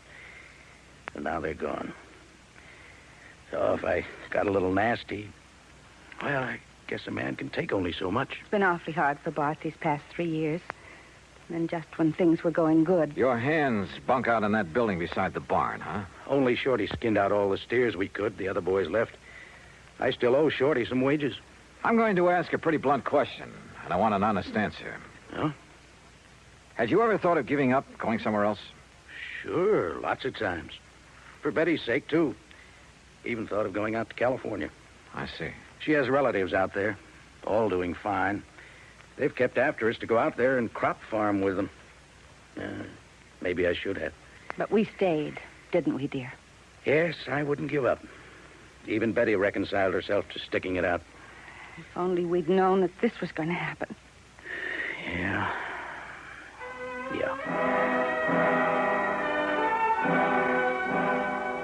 We talked on for a couple of hours, but got nowhere, and finally Earl and I plunked into our beds in the guest room. Mine was beside the open window. Now, when Earl Poorman sleeps, he's dead to the world, but he snores mightily. So after throwing a couple of shoes at him, I gave up and managed to drop off with a pillow wrapped around my head. That was a mistake. An almost deadly mistake. Johnny. Johnny. Johnny, wake up. Wake up. Johnny. Johnny, you hear me? Johnny. What? Wake up. Oh, my head. Now stand up. I'll help you. Breathe deeply. Can't you smell it? What are you talking? Deep breath. Deep breath. Come on. What are the... It's chloroform. Yeah, on your pillow. Holy hell. I threw it out the window, your pillow. It was saturated with chloroform. Give me a hand, Earl. I'm dizzy. Somebody came in that window. The pillow was over your head. You see him? No, but Johnny... Oh, let me sit down again. Yeah. Here, by the window. Now breathe deeply. Yeah. I rolled out of bed in my sleep, that narrow bed, or I'd never have wakened. I heard the door slam, then I smelled it. But who? Johnny, I knew I'd seen that Shorty Skinner somewhere. Yeah? It was on a road gang over near Sarasota, a prison gang. You sure? I was driving my brand new cat. As I passed him and the rest of that glowering bunch, he let fly with a handful of mud. Now, if you ask me, he's the one who came in here and tried to chloroform. But why? That's what I'm going to find out right now. No, wait. I'll be feeling okay in a minute. Let me handle it.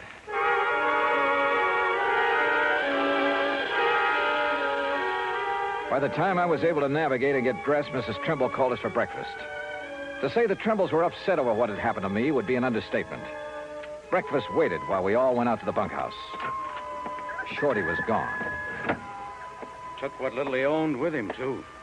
Has either of you any idea why he'd attacked me? Good heavens, no. But I never did really trust that man. He was such a sneaky-looking... like a little rat. Yet he was the only one who stayed when I couldn't keep their wages up to date. Where would he ever get hold of chloroform? That's the part I don't understand. From the locker, dear. Back in the barn. Huh? You know, the stuff we got to put that old sick mare out of the way. Oh, yes, of course. I think why Shorty did this is pretty obvious, Johnny. Yeah? He was afraid you'd find out what and who killed off this herd. Bart, look. Here, Betty. The note on top of this bunk. Here, let me see it. What's it say, Johnny? I'm tired working for no pay. I will leave you know where to send my pay when you collect on that there insurance. Shorty. Shorty Skinner. The crazy fool. Wanted his money. He knew I had none, but I could collect plenty on the insurance if he poisoned my herd. Oh, was it poison, Trimble? What? You didn't seem to think so before, but now that you have somebody to pin it on... No. Now you seem pretty sure of it. Mr. Dollar. No, Johnny, it must have been Shorty. Maybe not. When the vet arrives, if he decides the herd was poisoned, okay, we'll take it from there. Act 3 of yours truly, Johnny Dollar, in a moment. Our flag now numbers 50 stars, and behind each star there stands yet another flag representing one of the 50 states. Wyoming's state flag pays homage to the monarch of the Great Plains, the bison, or buffalo as we call him. Set over the bison is the Great Seal of Wyoming, almost as a brand. The red on the flag's border represents the Indians who knew and loved the country long before white settlers arrived. It also represents the red blood of the pioneers who gave their lives in reclaiming the soil. The red, white, and blue border of the flag indicates Wyoming's oneness with the Union. Wyoming's state flag, the flag of the 44th state to enter the Union, was adopted on January 31st, 1917. And now, Act 3 of yours truly, Johnny Dollar, and the Eastern-Western matter. The veterinarian arrived from Kissimmee. He, Bart Trimble, Earl Foreman, and I rode out on horseback to inspect the dead cattle. As I had anticipated, the vet made it plain that the bodies were too far decomposed for him to tell anything. Until, that is, he noticed a pale purplish line around the inside edge of a watering trough at a far corner of the fence. Whoever used it didn't realize that it'd leave this telltale ring around the trough. Used what, Doctor? Well, let me scrape off a little, make sure. You think it's a poison, Doc? If I can taste it without getting enough to hurt me. Ooh. Well? Yeah, no doubt about it. Phenofic acid. That's what killed the herd? Yeah, beyond a shadow of a doubt. That's not a very well-known poison, Doctor. I know. It's used almost entirely in laboratory experimentation. I remember it well from my college days. But out here? Who did this to me? Who did it? You don't know? Shorty. Who else? Mr. Dollar. Look, I'm going back to the ranch house to a telephone. I'll see you when you get back there. I called the state police to get out on all points on Shorty Skinner. Then I started on the police in the neighboring towns. The second call to headquarters at Lake Wales got me unexpected results. Sure, we got him right here in the clink, sir. Oh? Well, what are you holding him on? Just vagrancy, no visible means of support. Found him sleeping on a bench in the park about 9:30 last night, so we hauled him in, let him put his X on a police blotter. His what? His X, you know. I certainly do. Thanks very much. The others hadn't got back from the pasture yet. Mrs. Trimble was in the kitchen making lunch. Quietly as possible, I sneaked into their bedroom. Carefully hidden in a desk, I found a lot of letters from the relatives in California. Letters urging that they give up the ranch, do something, anything, to get the money out of it and move to California. Those letters were addressed to only one of the Trimbles. They were addressed to... And then I saw it, neatly framed on the wall, a diploma. A diploma from the famous Lippenwall School of... Why, Mr. Dollar, what are you doing? Mrs. Trimble, I found out that Shorty Skinner has served time. Shorty? At least to the extent of working on a road gang. What for, I don't know. Then he is a criminal. Then there's no question about who poisoned the herd. Oh? You know about the vet's findings? That they were poisoned? Well, no. No, but I thought it was understood. A lot of things have been understood. Wrong things. Did Shorty give you a home address when he came to work here? Yes. Yes, he did. Do you think he'd go there after what I'd like he's to done? see it, please. Well, it's here in this top drawer.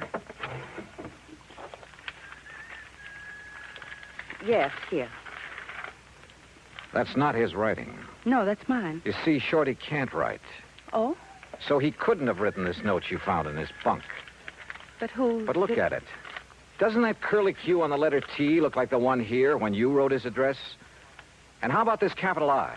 Good heavens, Mr. Dollar. Friends who wanted you to go to California, and you wanted to go. Of course. But as Bart told us, you reconciled yourself to staying here, apparently. I did. I did stay here, even though I wasn't happy. Then the big freeze gave you a chance to kill off the herd, collect a lot of insurance money, and get away with it. You thought. Mr. Dollar, how dare The method? you? A little-known poison you'd learned about back in the Lippenwall School of Nursing. No. But you hadn't expected me here to investigate, so you had to get rid of me. How?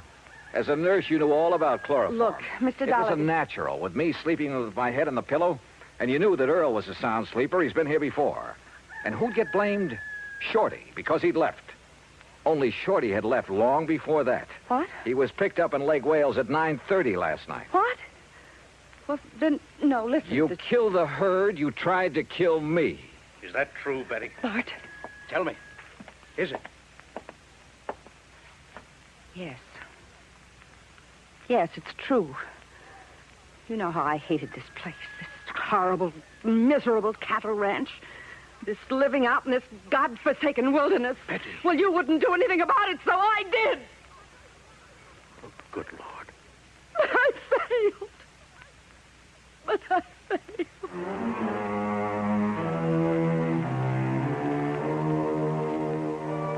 Item 3, $50 to a lawyer at the county seat who took my deposition. It'll be used in the trial of Betty Trimble. As for Bart Trimble, well, I'm sorry for him. Expense account total, including transportation back to Hartford, $207 even.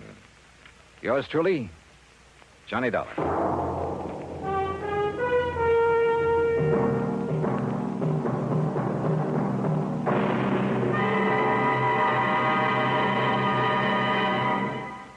Our star will return in just a moment. It doesn't take a war to make a hero, nor does it take a situation filled with an onslaught of deadly enemy gunfire, bombs, and mortars. It takes a man to make a hero, and a man's qualities of greatness are based on his code of conduct. It serves him in peace as well as war. In August 1916, when the United States was still at peace with the rest of the world, part of our fleet was anchored off Santo Domingo City. The USS Memphis was in danger of total destruction from a hurricane.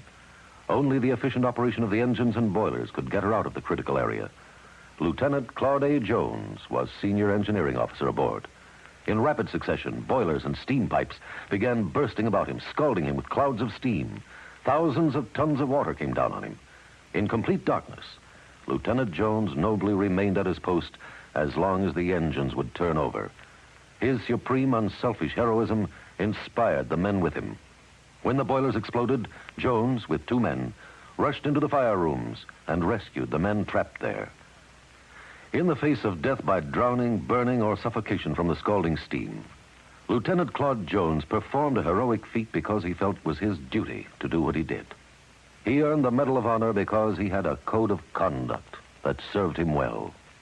Now, here is our star to tell you about next week's story. Next week, 1 honest woman, 2 honest men.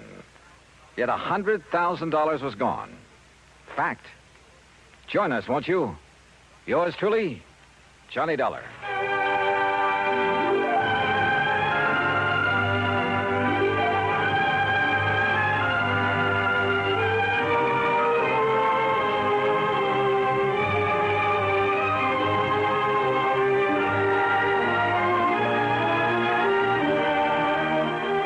Yours truly, Johnny Dollar, starring Bob Bailey, originates in Hollywood and is produced and directed by Jack Johnstone, who also wrote today's story. Heard in our cast were Virginia Gregg, Vic Perrin, Jack Moyles, Marvin Miller, and Herb Vigran. Be sure to join us next week, same time and station, for another exciting story of yours truly, Johnny Dollar.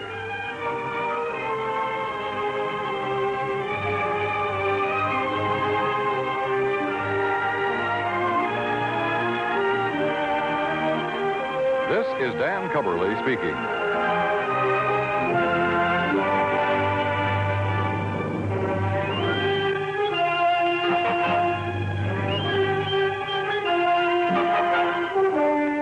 This is the United States Armed Forces Radio and Television Service.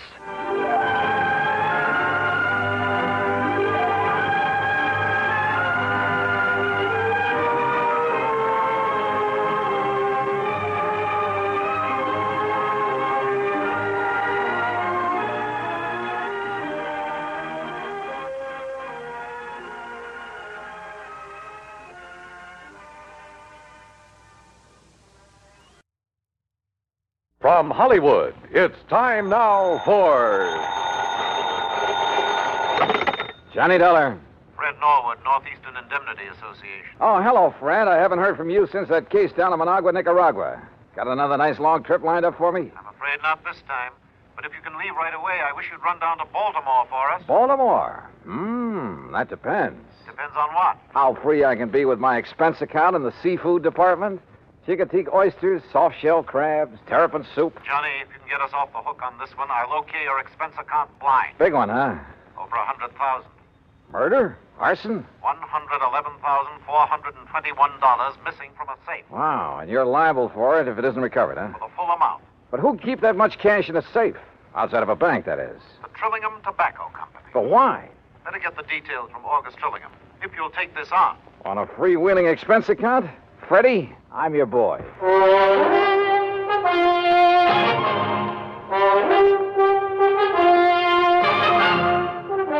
Bob Bailey in the exciting adventures of the man with the action-packed expense account, America's fabulous freelance insurance investigator. Yours truly, Johnny Dollar.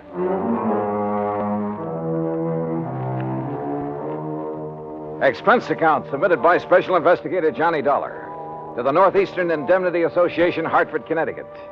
Following is an account of expenses incurred during my investigation of the wayward money matter.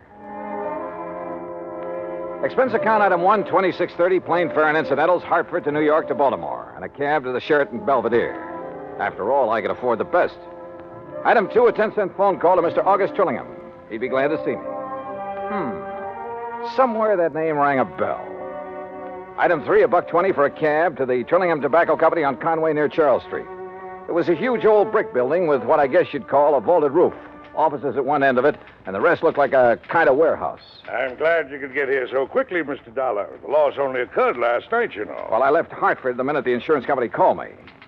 So, somebody blew your safe and walked off with a lot of... Opened the safe, Mr. Dollar, and took over $104,000. Do you always keep that much cash on hand? Yes, because of the nature of our business. What do you mean? Well, the tobacco was grown by the farmers hereabouts, barn cured for a month or 2 or 3, and then brought here. Uh-huh. We graded according to quality and color and tied into hands. Hands? Bunches of 20 or 30 leaves, depending on size. Oh, I see. Then we pack it in hogsheads and ship it to the auction warehouses. We're kind of a middleman between the small farmer and the auction. I said small farmer, Mr. Dollar. Well? People for whom tobacco is only an incidental crop. There are a lot of them. Since we buy from them outright, they want cash. Not checks or payment due the first of the month. Oh, no, cash. Oh, I see. And you're always gambling on what you'll be able to get at the auctions. That's right.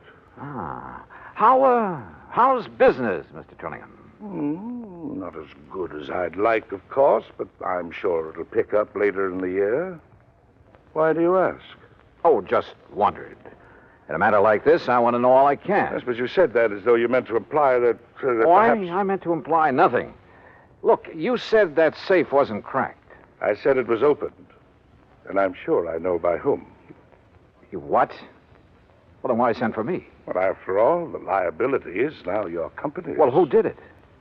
For years, we've had a bookkeeper, little pipsqueak of a man named Elmer Cockerly. Well, if he must have did been it- here 15 or 20 years, even before I bought this business.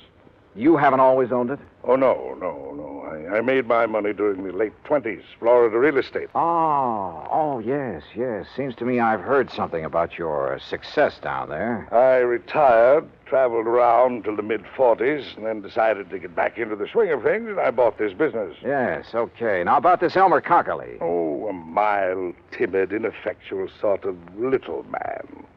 And I suppose after 20 or 30 years of this dull, routine job, after seeing and handling so much money all the time... Yeah, I see what you mean.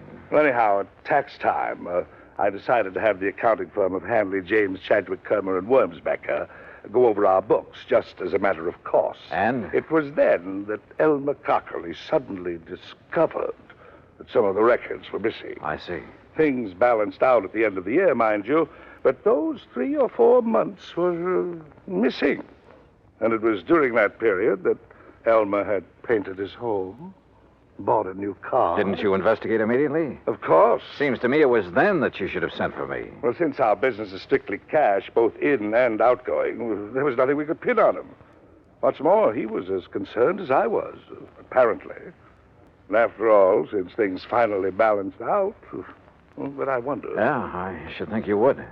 And now, since he's the only other person who could open the safe... What does he say about this robbery?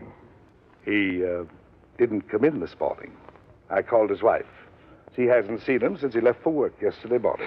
You know where he lives? Yes. Do you have a description of his car, license, and so on? Yes, I have. Okay, Mr. Trillingham. I'll notify the police from here. Then I'm going out to his house to see what I can learn there. May I use your phone? Of course. Yeah, it wouldn't be the first time a timid soul had finally felt his oats, had run off with company money. And usually that type was hard to find. The methodical mind always planned things well, including a getaway. Item 4, 80 cents, taxi to a car rental agency. Item 5, $50 deposit, and I drove to Elmer Cockerly's home, a few blocks off Wilkins Avenue, west of town. I wondered why the old fella had done it. Sometimes the why can be the best clue as to where to hunt for a man. And you know something? A good part of the why became very clear when the door of Elmer's house was opened.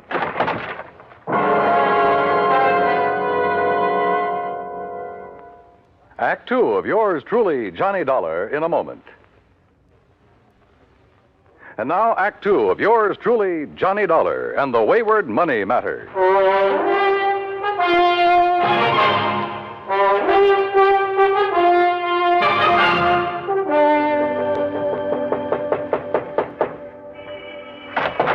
Yes, what do you want?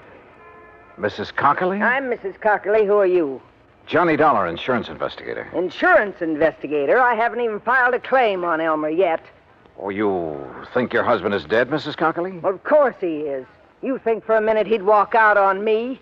That's why you think he's dead? Ain't that enough? You've talked with Mr. Trillingham this morning. Of course I have. He wanted to know where Elmer was. I wanted to know where Elmer was. Neither of us knowed, so that was that. So when they find his body, I'll collect his insurance, and that'll be that. And I won't have that helpless little worm around underfoot no more. No more having a baby and nurse him and tie his tie and feed him. Mrs. Cockley. No, sir. The only reason that little shrimp would dare not to come home is if somebody done him in. And when you find him, you can come around and pay me his insurance, and that's that. Now, if that's all you've Just a come to minute. talk... Just a minute. Did Mr. Trillingham tell you that over $100,000 was taken from the safe at the office? No. Elmer didn't do it. I know he didn't. Do you? Working his fingers to the bone year after year, handling all that money, and him and me just scraping along. Why, if it wasn't for beneficial finance helping us along now and then, I don't know what we'd have done. Yeah, well, I look. told him more than once if he wasn't such a spineless little mouse, he'd help himself to some of that money. They'd never miss it, being a cash business like it is, and Lord knows he deserved some of it. What'd he say to that? Scared him, made him angry, so I'd keep rubbing it in. Great marriage you two had. Sometimes he'd scream and yell like a baby. He dared to scream at you? I'd let him. I got so sick of him, it did me good to see him blow his top. Believe me, I told him more than once if I was in his place, I wouldn't hesitate. Well, go ahead, he says. Go ahead. And he give me, go ahead, he says. He gave you what, Mrs. Cockley? The combination to the safe? Yes. Yes, he did. So what of it? So maybe I went down there and robbed it last night. Well, how did you know it was last night? I didn't tell you that. All right. All right, maybe I did. I'd like to see you put it on me. Maybe I will. You think I can't use that kind of money? You think I don't deserve it after struggling all these years, caring for him for nothing because he didn't have the gumption to get what he should have? You know something, Mrs. Cockley? I doubt if you ever gave him a chance to show any gumption. Huh? Do you know Elmer? Did you ever see him? No. Then look. Look at his picture here on the hall table. All right. A baby, that's all he is. All or right. was. You've made with a lot of big, noisy talk. Now, just Probably most of it's a lie. I don't believe you'd live 10 minutes with a man if you really felt that way about him. Look, mister. But there must be some reason for it. Some reason for trying to make me suspect you. I told you. Maybe I did do it. Did you? But I'd like to see you prove it. Well, I don't think you did. I'd like to see you prove that. I think all you're trying to do is cover up for him, protect him. And I'll say this, you're taking a mighty offbeat way to do it. Now listen. Where is he? You really think little Elmer could have... No. No, he really didn't have the gumption. All right, who else? He couldn't have, Mr. Dollar. Outside of his books and figures at that office, he could hardly take care of himself. That's why he needed me, to tell him what to do and feed him and take care of him. Well, this is quite a change of pace, Mrs. Cockley. So maybe I did make him toe the line. So what about it? He liked it. Some people are that way, just like me. I gotta have somebody I can lord it over him. Anything wrong with that? Well... I don't believe a thing you said. Oh, you don't? Now, where is he? Where is Elmer? I don't know. And if he didn't rob that safe, who did? He couldn't. How should I know? Why don't you ask that August Trillingham, his fancy boss that's kept him and me starving all these years? Did you think of him? Everybody's a suspect at a time like Dear this. August. Including his you. friend, the boss. Used to go catfishing together up the creek. Great privilege for poor little Elmer to go fishing with the boss who made all the money. That's where I thought he was last night when he didn't come home to supper. When he wasn't home all night, poor dear. All right, Mrs. Cockley, just quit acting. Acting? Somebody stole that Now, money, and listen. apparently only 3 people knew the combination of that safe. Trillingham, your husband, and you. I tell you, go ask that Trillingham. But only one of the 3 has run out, disappeared. No. No, I'll never believe that Elmer did it. He could. Sure he could. Anybody could. Now, where is he? I don't know. I think you do. No. And you're trying to protect him. Or are you waiting to hear from him so you can join him and the money? That isn't true. Then why isn't he here if half of what you told me is true? Because Oh, go answer the phone. Hello. Yes, I'm her. Who? Oh, just a minute. Sergeant Macklin, he says. Oh, the man I talked to at police headquarters. Here. Thanks. Johnny Dollar. This is Macklin, Mr. Dollar. Yeah, Mac. Looks like it's all sewed up. Yeah, who? Elmer Cockerly. Driver's license, identification You found the card. money? Well, what's left of it. They got the money, did they? You know what Cockerly looks like? I've seen his picture. Well, then maybe you better come out here. Where? Hance's Bridge. Hance's Bridge. That's where Yeah, Elmer used to go catfishing all the time. It's about 9 miles up the creek north of town. Okay, I'll see you there. Yeah, I want you to see if you can identify Cockerly's body. Oh, I see. Act 3 of yours truly, Johnny Dollar, in a moment. And now, Act 3 of yours truly, Johnny Dollar, and the Wayward Money Matter.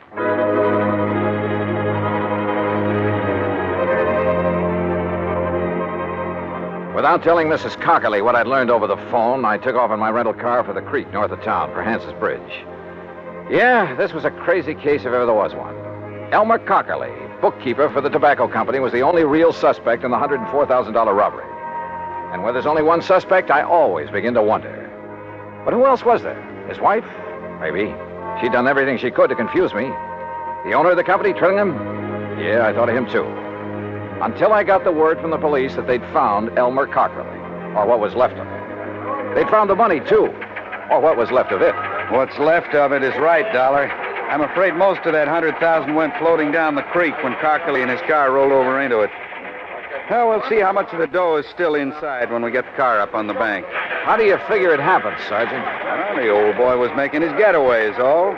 Going too fast when he hit the turn onto the bridge and plop-o into the creek. Wouldn't there be skid marks, Mac? Well, he wouldn't have to be going very fast. Now, look. Car's up on the bank now. Come on. Yeah. How do you know it's Elmer Cockerly inside of it? License number. And one of the boys dove in, brought up his wallet. Well, here she is, Sergeant. High and wet. Okay, Les. We'll have a look. Only a few small bills in there. Rest of the dough must be out in Chesapeake Bay by now. All right, boys. Take a look, Dollar. Is that Cockerly in there? Yeah? Yeah, that's Elmer. Do you think he drowned? Yeah, or banged around so hard when the car plunged in that... Look. See the bruises on his face and chest? Yeah. Not pretty. And Mac. Well, that's that. Just one more who tried and didn't get away with it. I wonder when they'll learn that it just... Huh? What's that? A little scrap of paper out of his pocket. Huh? Torn. Only part of it, see? Night. Pants. Cat. And Mac, look here. Yeah, what? This bruise, this mark on the back of his head. Yeah, you really got banged around. Show me one thing in this car that could leave a mark like this. Well, most anything. Door handle, top of the steering post. No, sir. All the other bruises are on his face, his chest. And there's only one thing I know that leaves a mark like this. Better get the coroner out here before you touch anything. See you later. But look, where are you going? I'll see you later. Now, what under the... Yes, I heard it from the police department, Mr. Dollar, and well, in spite of what I told you earlier, it's hard to believe. Yeah, it is. He'd been such a loyal soul all those years. But I suppose all that cash, and it was a bit more than we usually kept in the safe, I suppose it was just too much of a temptation for him. Or for any other man. Huh? Even you, for instance. What? Are you joking? So it's not funny. So, business has been pretty bad lately. I didn't say that, Mr. Dollar. I merely said that... I know what you said, Trillingham. And I remember now what I'd heard about your big success in Florida real estate back in the 20s. Well, I don't see what you that were has... one of those guys who sold a lot of swamp and jungle, some of it underwater, to suckers from up north. I was young, an opportunist in those You were days. a crook. You're a crook now, and a killer. Mr. Dollar... And what a natural to hang it on. Poor, timid little Elmer Cockerly. Sure, why not? He'd be the natural suspect in anybody's book. Do you realize what you're Let's accusing me go of? fishing. Catfishing. Tonight. At Hans's Bridge. Only you shouldn't have put it into a note to him. What note? The one I found on his body. So you met him there. You slugged him, put him behind the wheel of his car, then ran it down the embankment into the creek. You thought the rolling over would account for any bruises he'd get. Listen, But not that mark on the back of his head, the one made by the butt of a .38 Special. I've seen too many of them, Trillingham. Oh, I see. You still have it. That's right. And I'll use it. You didn't get away with murdering Elmer. You'd never get away killing me. I could go a long ways on $100,000. And before I let you stop me... Huh? Mr. Dollar, the police told me poor Elmer has... Close that door. You did it. Quiet. I don't know how, but you killed him. Quiet and close that... Oh, I'll do it myself. Oh, Buster! Yeah, he did it, Mrs. Cockley. And believe me, he'll pay for it.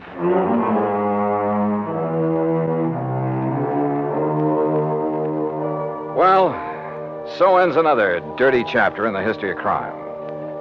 I hope the insurance on Elmer makes up in some small way for Mrs. Cockley's loss of her, well, I was going to say husband, but I guess Elmer was kind of a baby to her, to manage, to browbeat, and to love. Expense account total, including transportation back to Hartford, $104.70. Yours truly, Johnny Dollar.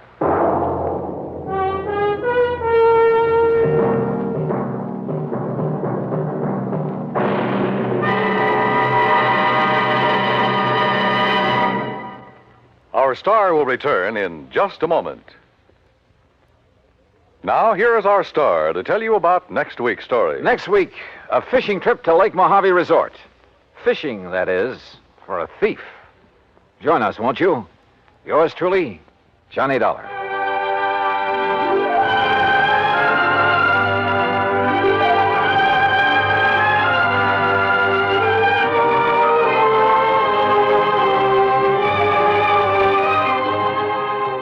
Yours truly, Johnny Dollar, starring Bob Bailey, originates in Hollywood and is produced and directed by Jack Johnstone, who also wrote today's story. Heard in our cast were Virginia Gregg, Edgar Barrier, Alan Reed, Vic Perrin, and Frank Nelson. Be sure to join us next week, same time and station, for another exciting story of yours truly, Johnny Dollar. This is Dan Cubberly speaking.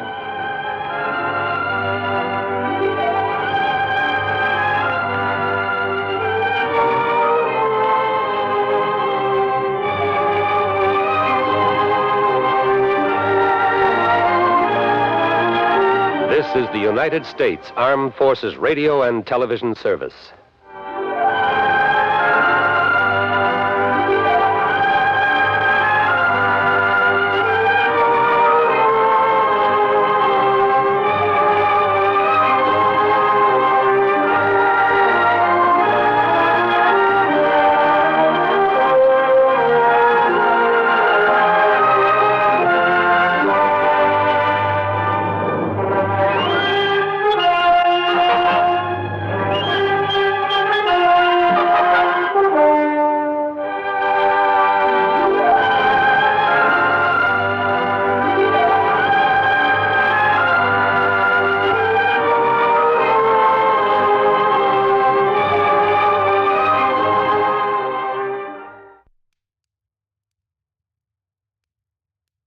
From Hollywood, it's time now for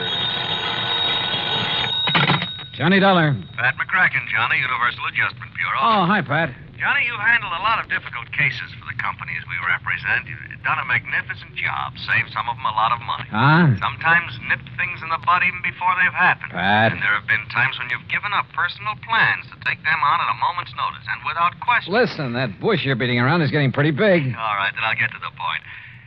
Johnny, why don't you take yourself a holiday at company expense? What? Lake Mojave Resort, maybe, where I understand you love to fish. At company expense, huh? That's right. Okay, Pat, I'll grab the first plane. Good boy. But, brother, just wait till you see the expense account I pile up for you. Why, Johnny? Because if I ever smelled a rat, believe me, it's now.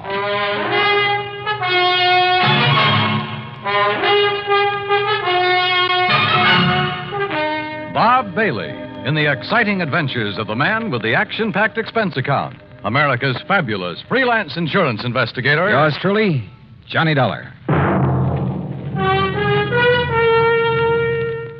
And now, Act One of yours truly, Johnny Dollar.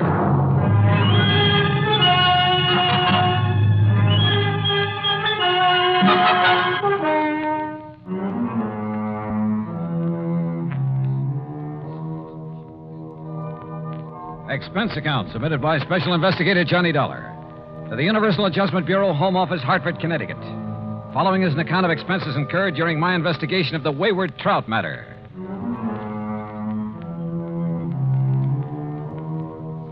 Expense account item 1, $174.50 plane fare, Hartford to Los Angeles and Los Angeles to Las Vegas.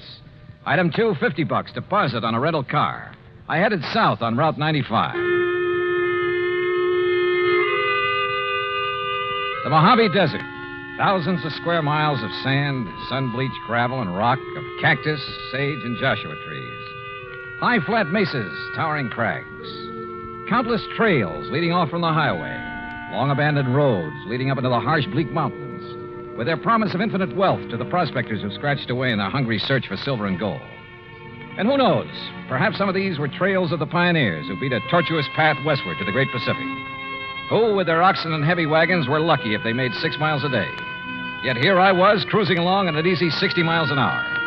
And above me, a jet plane, lazily tearing off 600 miles an hour. Yeah, it made me think about the men who lived and struggled here, the men who died of hunger and thirst following the same path I was taking, never knowing that only a few miles away beyond the mountains was the mighty Colorado.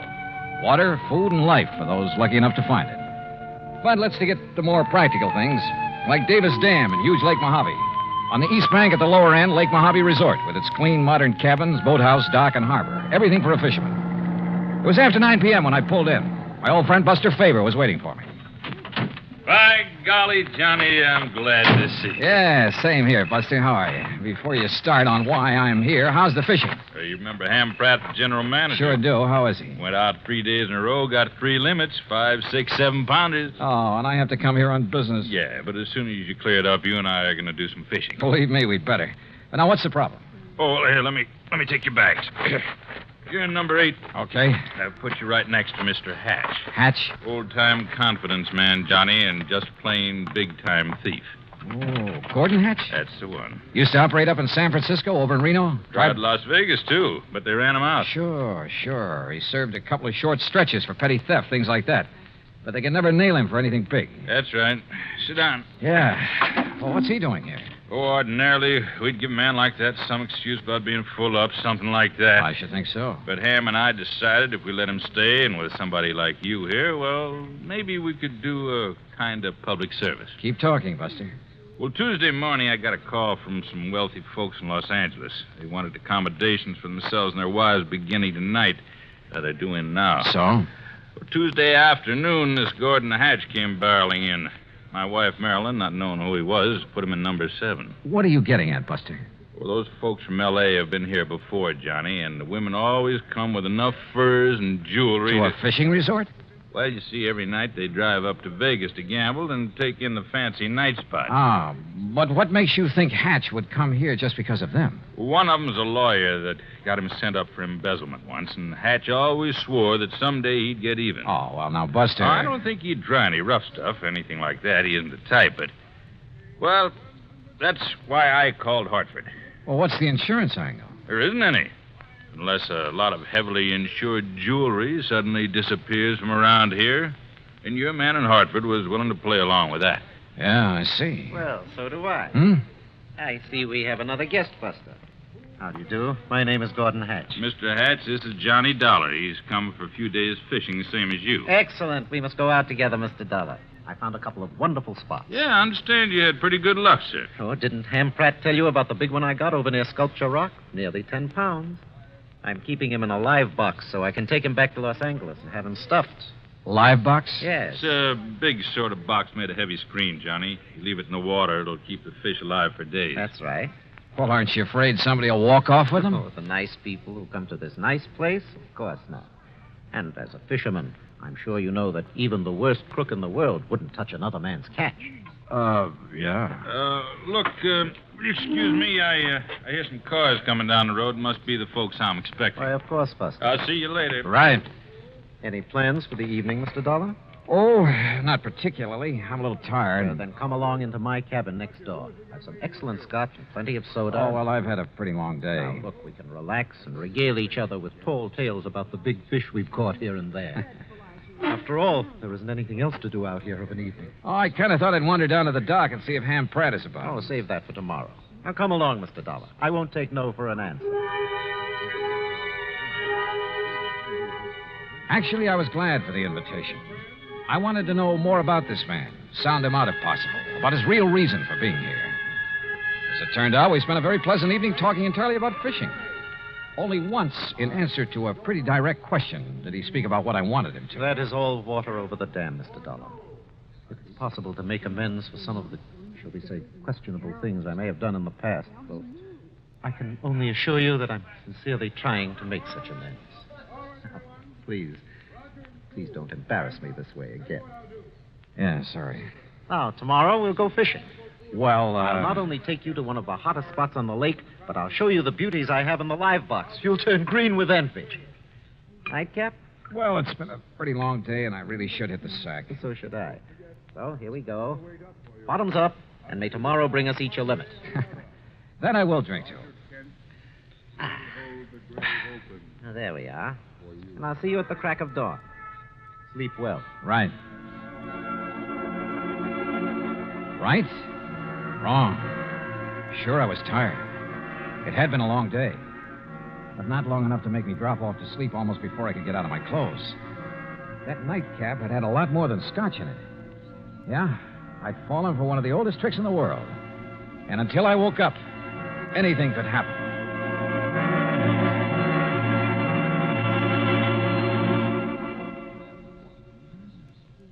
Act two of yours truly, Johnny Dollar, in a moment.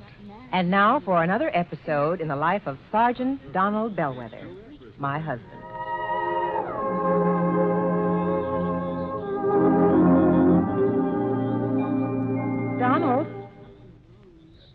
Donald. Sergeant Donald Bellwether. Please, Reba, can't you see I'm absorbed in the sports section? So I see. Who's the girl in the bikini? A shot putter? Look, what's the difference if she's an athlete or a Hollywood celebrity? Why do you insist on disturbing me while I'm reading? Did you drop off the laundry this morning? Yes, dear. Did you mail my letters? Yes, I mailed the letters. Did you know that angry, brooding, and impatient drivers are the major cause of many accidents? Yes, I know. What? I said angry or impatient drivers behind the wheel cause many serious accidents. And when a driver is emotionally upset, he's more apt to make an irrational decision or take unnecessary chances. My dear wife, you ought to know by this time that I am a well-adjusted individual. I have complete control over my emotions. You didn't have this morning. Now, just because I burned the toast, you stormed out of the house in a fit of rage. You didn't even kiss me goodbye. Mm-hmm. You're determined to pick a quarrel with me, is that it? No, I just want you to drive safely. I don't want you to be under any emotional strain when you drive a car. I want you to return home safely. I love you. Come here, woman.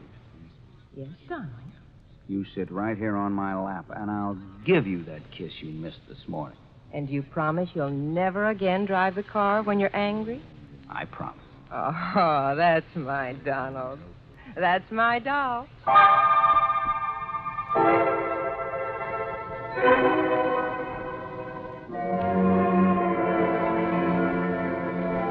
And now, Act two of yours truly, Johnny Dollar, and the Wayward Trout Matter.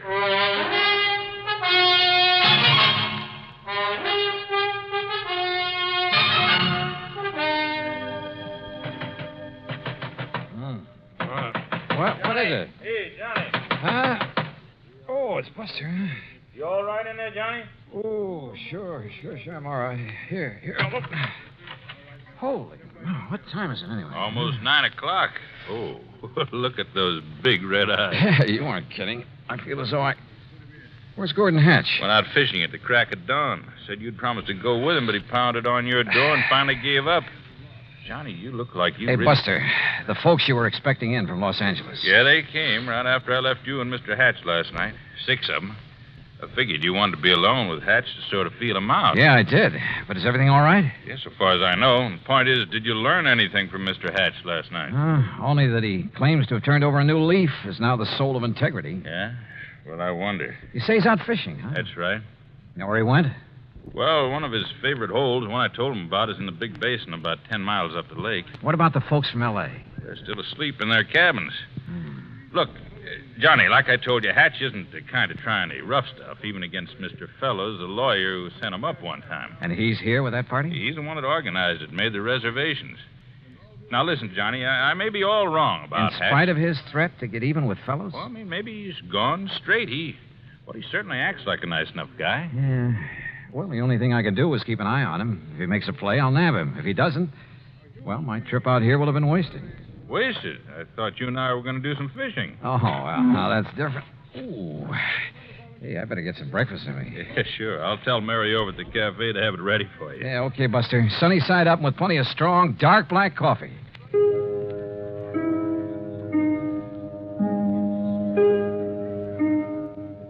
My head felt like it might split open any second, and I was more sure than ever that Hatch had poured me a Mickey last night. Yet he had expected me to go out on the lake with him this morning. Must have been nearly 10 a.m. by the time I'd showered, shaved, dressed, and joined Buster at the little cafe. Already, half a dozen early morning anglers had come back to boast about their catches, and the big ones had got away. Now, don't you tell us all, Buster, but that big one, Buster, he must have been 8.5 pounds. Yeah, I'm sure it was, Mr. Hector. Well, the place I lost him was in the second cove this side of the dam by the big square rock. Second cove this side of the dam, did you say? That's right next to the big square rock. Hey, Jim, I know a great spot for us to try this afternoon. Yeah, I heard that, too. Now, don't you tell us all about that spot, Buster. Cross my heart, Mr. Hector. Good. Say, Henry, I want to tell you about a place I found this morning. Feeling any better, Johnny? Yeah, much. Now, listen. If Gordon Hatch is up here after the money and jewelry of Mr. Fellows and his party, or for any reason at all connected with them, I think you and I had better hop into a boat and get... Mr. Faber. Oh, yes, Miss Fellows. Good morning. Please come outside quickly. Come on, Johnny. Right. Miss Fellows, this is Johnny Dollar, a friend of mine, a special investigator. Oh, thank goodness you're here, Mr. Dollar. Buster, we'd been robbed. What? When, Mrs. Fellows? Sometime during the night. All our jewelry, Mrs. Harkins and Mrs. Peterson's and mine. Why, it must be hundreds of thousands of dollars worth. My diamond brooch alone is worth... you found him, Martha. Yes, Ralph. Oh, this is Mr. Dollar, and he's some kind of an investigator. Good. I've heard of you, Dollar. I've told them, Ralph, about the jewelry. Yeah, well, whoever did it got our money, too. With all we brought along to gamble in Vegas, must be over $20,000. And how he managed to sneak into our cabins... And without waking us, too. Of course, we were pretty tired last night. Well, good morning. Oh, Mr. Pratt. Oh, what seems to be... Johnny, glad to see you. How are you, Ham? I got some bad news for you. Yeah, Ham, it looks like he's done it. Oh? Gordon Hatch? Yeah. Better make a thorough search of his cabin. Gordon Hatch? Oh, no. I'm afraid so. Great Scott. So, Ham, look in his luggage, under the mattresses, anywhere else you can think of. Right, Johnny. Mr. Dollar, do you mean to say that Gordon Hatch is here at this point? Better look in his car, too, Ham. Under the car and the upholstery. Look here now, Mr. Dollar. Sorry, Mr. Fellows. I'll have to talk to you later. Come on, Buster. You and I are going for a boat ride.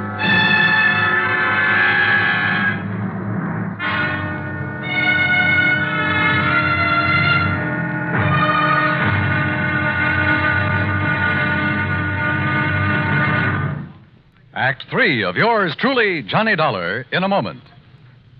Do you know who Uncle Sam's lawyer is? If your answer is the Attorney General, you're absolutely right. But being legal advisor to the President and other governmental agencies is only part of his job. His main task is running the Department of Justice, which makes sure that the laws passed by Congress are carried out and that lawyers are available when the government must be represented in court. Let me give you an example. Suppose there is some question concerning the amount or kind of tax you should pay, or suppose you and the government don't agree as to which of you owns certain land. That's when the Department of Justice steps in to represent the government side of the case. If anyone is brought to trial for counterfeiting, smuggling, gold hoarding, or passport forging, the Department of Justice prosecutes the case. It also handles all matters dealing with legal immigration. And all of this activity is the responsibility of an important member of the President's Cabinet, the Attorney General. Just as it is the duty of the United States government to protect each and every one of you, it is the duty of the Attorney General to protect the government of the United States. And now, Act 3 of yours truly, Johnny Dollar, and the Wayward Trout Matter.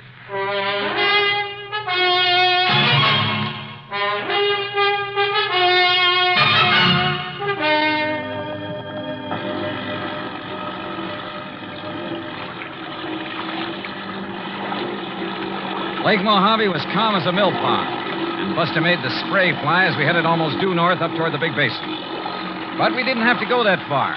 Buster, with the sharpest eyes I've ever known, spotted the ripples from the wake of a boat that had pulled into a deep, winding cove on the Arizona side. Hang on, Johnny. Looks to me like Hatch's boat went in that cove. You mean to say you can tell what boat made that wake? Plain as a pair of footprints in the sand when the lake is calm like this. First thing I want to do is inspect that boat of his. You think he might have the jewelry and money on board? He's too smart to have left them around the cabin or his car. Look, that's his boat in there, all right. Tied up to that low, rocky ledge that sticks out. What under the sun is he doing there, between his boat and that ledge? Well, it looks to me like he's trying to hide something there in the water. But we'll soon find out.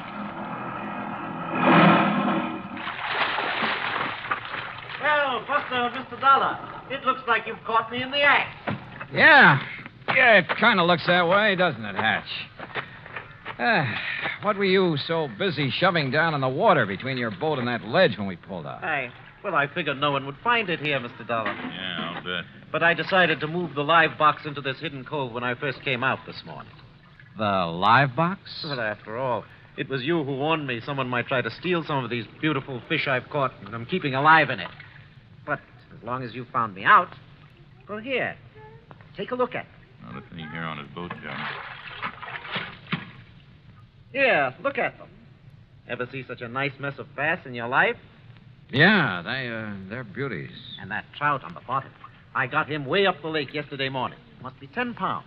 That's the one you plan to have stuffed? That's the one. Well, you better have it done pretty soon. He looks dead to me. Yes, he was this way when I came out this morning.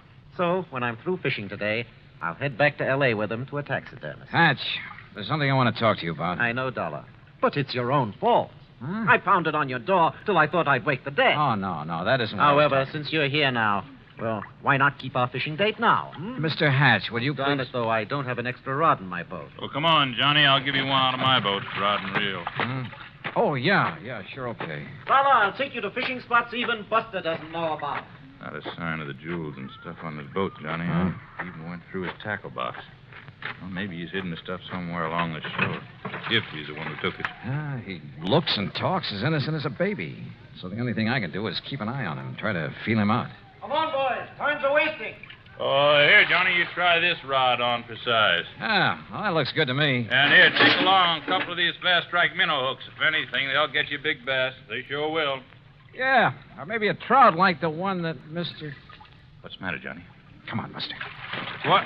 What's the matter? Well, it's about time. What were you two gabbing about over there? Say, Hatch, I want another look in the live box at that big trout. I don't blame you a bit.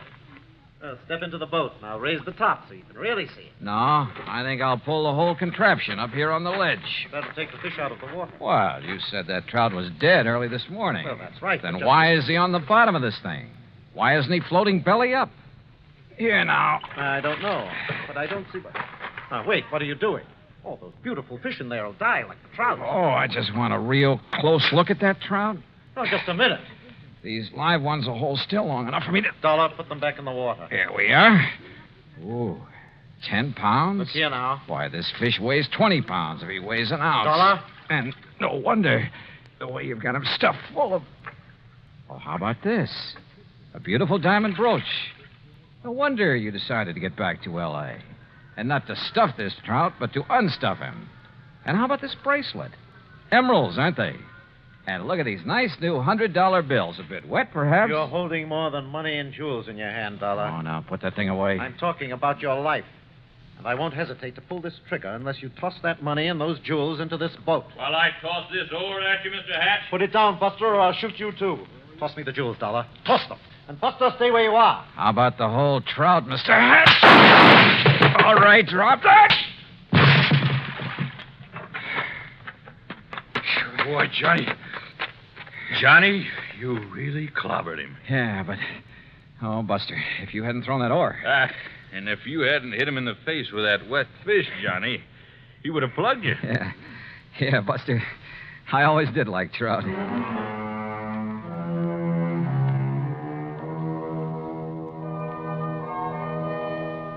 Expense account total, including boat and bait for 5 days of really great fishing, cabin rental and meals, and trip back to Hartford, $815 even.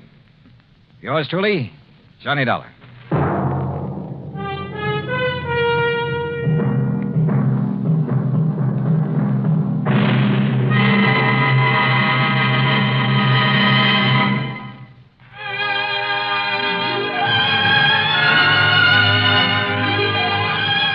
Yours truly, Johnny Dollar, starring Bob Bailey, originates in Hollywood and is produced and directed by Jack Johnstone, who also wrote today's story.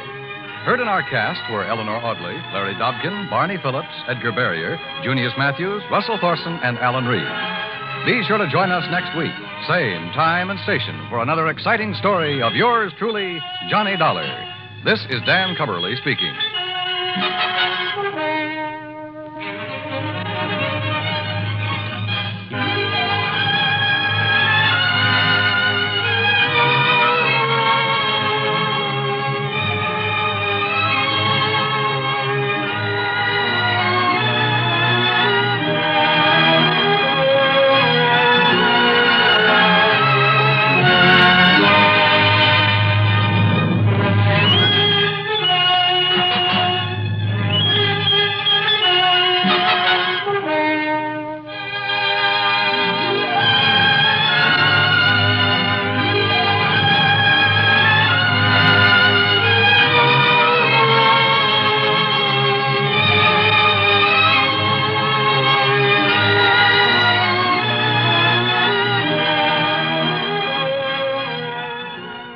Yours truly, Johnny Dollar, has been a presentation of the United States Armed Forces Radio and Television Service.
From Hollywood, it's time now for Johnny Dollar. Ben Orloff, Mr. Dollar, at Continental Insurance Company in New York. Oh, yes, Mr. Orloff. What can I do for you? Did you ever hear of a place called Virtue? Are you kidding? I'm very serious. Oh, wait a minute. Virtue, South Carolina? That's right. You, want me to go down there? Yes, if you will. Do you have a bulletproof vest and a couple of extra handguns I can take along? Well, my one suggestion would be that you do not take along any firearms. After all, ex-gangsters... Yeah, I see what you mean. All right, what do you want me to do? Our representative has his office in Georgetown. He can give you the whole story. His name is Joseph Pigatello. Got it, Joseph Smokey Pigatello? The guy whose name was linked with Murder Incorporated a few years back? Yes, Dollar, Joe Smokey Pigatello. You, sure you want this assignment? Well, I'll tell you this, Mr. Orloff. Yes? If you don't have to pay off on my insurance policy before I'm through, well, mister, this is going to cost you a whopping big expense account.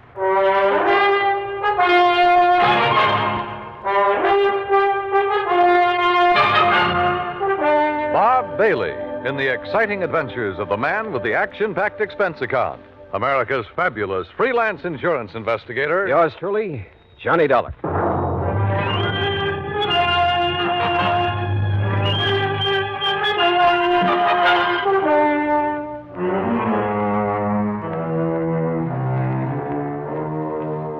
Expense account submitted by Special Investigator Johnny Dollar to the Continental Insurance Company, Georgetown, South Carolina office. Following is an account of expenses incurred during my investigation of the Village of Virtue matter.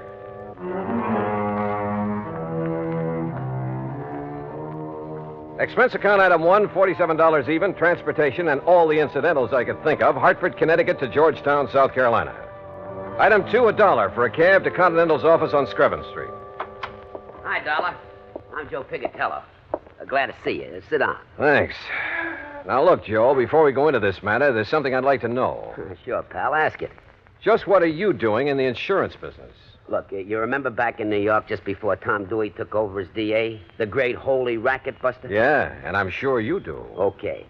Well, I was just a young punk then, but I was a bright one. Ambitious, you know. Finished up my high school, started taking law. You studied law? Why not? I could have cleaned up. You know, mouthpiece for some of the mob, some of the boys I knocked around with. But then Dewey came along, broke up the racket, so I gave it up.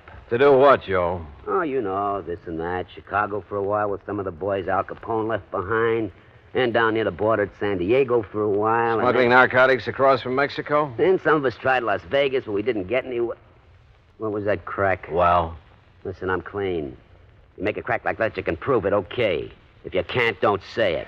You were telling me how you got into the insurance business. All right. Where I'm taking you on this case, don't talk like that. The gents I deal with don't like it. And don't forget, whatever you think about them, you could also be wrong. Okay, Joe. Two kinds of wrong, Dollar. Just plain wrong and dead wrong. You see what I mean? All right, as I was saying, how I got in this insurance racket. As you were saying. Well, some of the boys from New York and Chicago and around did pretty good.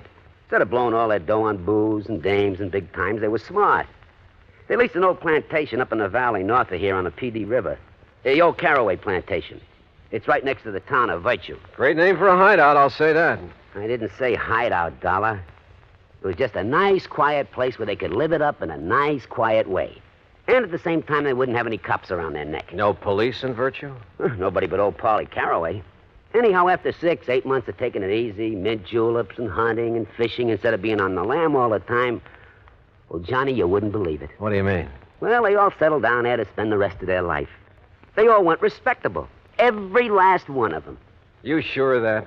Well, it's been 20 years now. Can you be any more sure than that? I don't know. But go on with what you were saying. All right. I got an idea. I signed up with this little insurance company. Then I went up to Virtue and made the pitch. They're all respectable now, and they got to make like respectable people and cover themselves with a lot of insurance. And it worked? You remember Lefty Stemper? The old-time numbers king from Chicago? Right. Bookies, slot machines, everything. Old pal of mine. So when he told the rest he was buying insurance, well, Johnny, I got policies on every one of them. The rest of the town, too. On their life, their homes, everything. Okay, now let's get to the point. What's happened up there in Virtue? Trouble, Johnny. Old man Caraway phoned me. What kind of trouble? Well, 20 years now, the boys and the people in Virtue have been getting along fine. The boys have been behaving themselves, and the people in town are all nice people. Until a couple of weeks ago. What happened? Bully Magoon had himself a nice little fishing boat. Had it ever since he went straight and moved in up there. 20 years ago. Now somebody stole it. Well, why don't you just pay off his claim and forget it? Listen, a couple of days after that, Mr. Avery, that runs the general store in Virtue, had his boat stolen. So you'll have to pay another claim. But small ones, Joe. Look, will you listen? Ever since then, not a day has gone by that somebody hasn't had something stolen from him. Mostly the people in Virtue. Boats, cars, money, furniture, anything you can think of. The people blame the boys, and the boys blame the people. And, Johnny, there's going to be a civil war in Virtue unless somebody finds out who's doing this. And if that happens, there's going to be a lot of killing, and, well, with all the insurance I've sold, me and the company are going to be in trouble. Well, can't you get the state police to come in? State police? In Virtue? You said it's a real respectable community now. Yeah, sure it is, but, well, dragging them in might really start things off. That's why I had to send for you. Look, why don't we go up there so I can see for myself? Sure, Johnny, sure, but... Hey, open your coat. What? I mean, if you're going to take along that lemon squeezer, well, take my advice and don't. You've a pretty sharp eye, Joe. Johnny, boy, I can spot a shoulder holster a mile away. But so can some of the boys up in the valley on the plantation. And I don't want you to end up with a slug between your eyes. Real respectable people. Well, shall we go? My car's outside. Into the Valley of Death rode the 600. Huh? At least a couple of them. What are you talking about? Nothing, Joe. Let's go. Act 2 of yours truly, Johnny Dollar, in a moment. Our flag now numbers 50 stars, and behind each star there stands yet another flag representing one of the 50 states. Florida's state flag bears the Red Cross of St. Andrew in sympathy with the flag of the Confederacy on a field of white. Centered over the cross is the state seal. Within a golden circle, the sun, an emblem of glory and splendor representing absolute authority, peers over a highland in the distance. Flowers, a symbol of hope and joy, are scattered by an Indian maiden, indicative of the Indian influence within the state. Centered is the cocoa or palm tree, an emblem of victory, justice, and royal honor. Florida's state flag, the flag of the 27th state to enter the Union, was adopted in 1900. And now, Act Two of yours truly, Johnny Dollar and the Village of Virtue Matter. Joe Pigatello, erstwhile gangster turned insurance agent, led me out to his car, and we headed north out of Georgetown, South Carolina. After 20 miles or so, we swung onto a side road paralleling the PD River. Then finally, we came to the old Caraway Plantation. Acres and acres of huge old live oak trees, festooned with Spanish moss. Flowers, millions of them. Azaleas, iris, roses, rhododendron bushes aflame with color in the afternoon sun. Then, at the end of a broad, tree-lined path, the fine old colonial mansion with its towering pillars. The property faced the curving, lazy yellow river, and lying across it was a broad expanse of marshy grass, crisscrossed here and there by canals through which the slaves in olden times hauled the rice crop to the riverboats. Yeah, it was a beautiful spot. A calm, quiet, peaceful spot. Apparently. Well, here we are, Johnny. Let's go in and see if anybody... What? Hey, hold it, you punks! It's me, Smokey! Smokey! Who else? Put those guns away. You want to get in trouble? Don't you guys know no better to come barging in this way without letting us know you're coming? Come on, Johnny. Sure. Nice, peaceful spot, huh? Who's that you got with you, Smokey? Boys, this is Johnny Dollar. He's from the insurance company. Johnny, this is Bo Magoon. Yeah. Hi. And this is Lefty Stemper. Hiya. Johnny Dollar, huh? And the shrimp there is Flippy Lakovich. Hiya, Johnny. I'm pleased to meet you. What? That's away, Flippy! What did you bring here, Smokey? A dick or something? Yeah, Dollar, what's the idea of packing a rod? All right. Let him go, you guys. Oh, yeah. Look, he's on our side. He's up here to find the stuff that's been stolen. Yeah? We don't need no outside help. Oh, you've found who's behind the thefts, huh, Lefty? No. If it's any of your business, It then I is don't my business. You're interrupting me. Yeah, Dollar, shut up. I say we'll find out who's coming over here from Virtue and taking our stuff ourselves. And when we do, we'll eliminate them. Right back to the old days, huh? If we got to protect our rights. How about letting me have my gun? Well? Yeah, that Flippy, he wants his gun. You make a move to Dollar and I'll flip you so fast that Oh, you mean like this? Hey, it's Flippy got flipped. Attaboy, Johnny. Yeah, the shrimp finally got it. Hey, Johnny Dollar, you're okay. Anybody else want to get smart? He caught me off of guard. Expert, huh, Flippy? Well, you ain't any more. Now, Lefty, I'll take my gun. Oh, sure, yeah. Yeah, you're okay, Johnny Dollar. All right, now let's get things straight. I'm not the cops, but I'll drag him in if necessary. Oh, now listen. You listen. I'm going to try to stop what's going on around here, and if any one of you interferes, I'll have you locked up so fast you won't know what's happened to you. No, wait a minute. Now listen to me, will you, Dollar? Well? Look, I guess we're all kind of shaky. You know, we're... Well, we're sort of somewhat upset by the events of the past couple of weeks or two.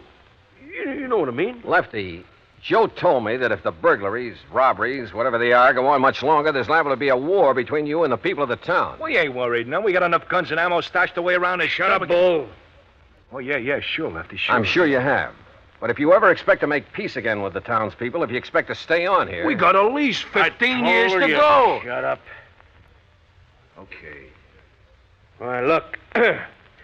All we got here is our hunting rifles and we're shotguns and a couple of pistols in case of a snake, you know, while we're hunting or fishing here in the swamps.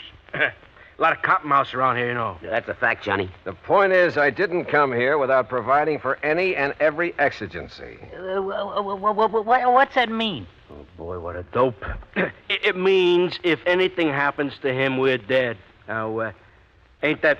excuse me, isn't that right, Dollar? Right. You see? Now, give me a hand, cooperate with me, and maybe we can clear this thing up. Don't, and I have only one alternative. What's that mean? Shut up. And that's to have you legally ousted from here, out of the state if necessary. Oh, now, look, Dollar, we'll cooperate. Now, I don't mind telling you, we love this place. Look, it's the only real home we got. Flippy and Sadie, we got Bull and Mary and me and Nora. Maybe we got records, all right. Some of us maybe did time for some of the little jobs we pulled, huh? But we've been playing it straight since we come here, all along the line. It's like I told you, Johnny. Yeah, honest. Look, that's the way we want to keep it. If the people in Virtue will just leave us keep it that way. And you know something? I don't get it. Don't get what, Lefty? Well, over 20 years, everything's been nice and okay, huh? Now they gotta start this. What about the losses they've suffered? Hey, ask me, Dollar. They're phonies to cover up for robbing our stuff. Nobody asked you. Oh. Maybe they think the same way about your losses. Huh? Yeah. Now, where's the owner of this place? Caraway? Oh, yeah, he's over in Virtue at his office. Office? Sure, he's a mayor and a police. All right. Joe and I are going over to see him. Now, Johnny... Smokey, will you please don't go? They see you guys coming from here, they're going to take a shot at you. That Caraway told me so. Yeah. Sure. We'll take that chance. Come on, Joe. Well, I'll tell you, Johnny. Tell me along the way. Come on. The more I thought about the whole thing, the sillier it all seemed. Yet it was obvious that even after 20 years, Lefty and Bull and Flippy might think of only one way to settle their problems, with a gun. And if the people of Virtue were feeling the same way. But as Joe and I walked along the main, the only street of the little town, there were no signs of hostility or even suspicion toward us. Now, look, Johnny. If those bums back at the plantation are making this trouble... Why? Why would they, Joe? Well, that's what I don't get. But what if they don't like your interfering and decide to knock you off? Then I'll probably go to my grave unmourned, unremembered. Yeah, but you told Lefty you'd provided for every exigent... for if anything should happen to you. Yeah, and he and the boys believed it. And if anything does, Huh? Yeah. All I can hope is that they keep on believing.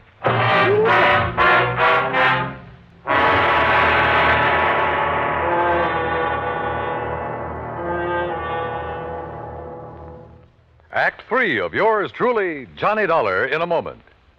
Sometimes a quotation is a helpful thing because it points out some wisdom that helps us to lead better lives. Here's one that struck me as being very wise and true. Dr. Samuel Johnson, that wise and witty man immortalized by Boswell, said, quote, "It matters not how a man dies, but how he lives," unquote. A man's life may be long or short, but the way he lives it is the important thing. It's important, no matter what he does, that he have integrity, loyalty, and honor, and a sound code of conduct. Enlisting at the age of 17 with his parents' permission, Corporal Charles L. Gilliland found himself, soon after his 18th birthday, in a narrow defile in the middle of the treacherous rocky terrain of Tongmangni, Korea. At 2:30 a.m. that moonlit morning of April 25th, 1951, Corporal Gilliland's Army Unit, Company I, 7th Infantry Regimental Combat Team of the 3rd Division, became the focal point of a murderous assault from Chinese Communist forces. The fighting became brutal and bloody. The brunt of the attack was directed up the defile guarded by Gilliland with his automatic rifle. The slashing barrage of small arms, automatic weapons, mortar, and artillery fire was dropping the men all around him. Gilliland faced the full force of the assault and, advancing against tremendous odds, poured a steady fire into the attacking forces and eventually halted them. For valiant and heroic conduct, Corporal Charles Gilliland was awarded the Medal of Honor. Although in age, he still may have been considered a boy, he had lived and died like a man. And now, Act 3 of yours truly, Johnny Dollar, and the Village of Virtue Matter.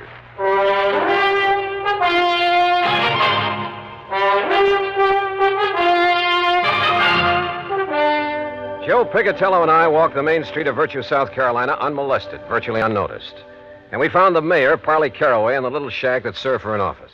I'm also the police chief, Mr. Dollar. Don't you forget that, sir. And you found no clue as to who has been committing the robberies? No, sir. None whatsoever.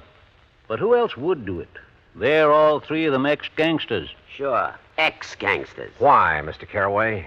Why would these men suddenly want to make trouble with their friends, your townspeople? I don't know. I honestly don't know. Unless, of course, they think they can take over the way they used to take over gangs in the old days. After 20 years of a happy relationship? Mr. Carraway, they never made a bit of trouble in all that time. I know it. But the fact remains that unless this trouble stops, after all, Virtue was here long before they came, unless it stops, I say, I shall have to break their lease and make them leave the plantation. Oh, they pay you pretty well for it, huh? Enough to keep it in good repair. Say, that's a beautiful ring you're wearing. Huh? Oh, yes.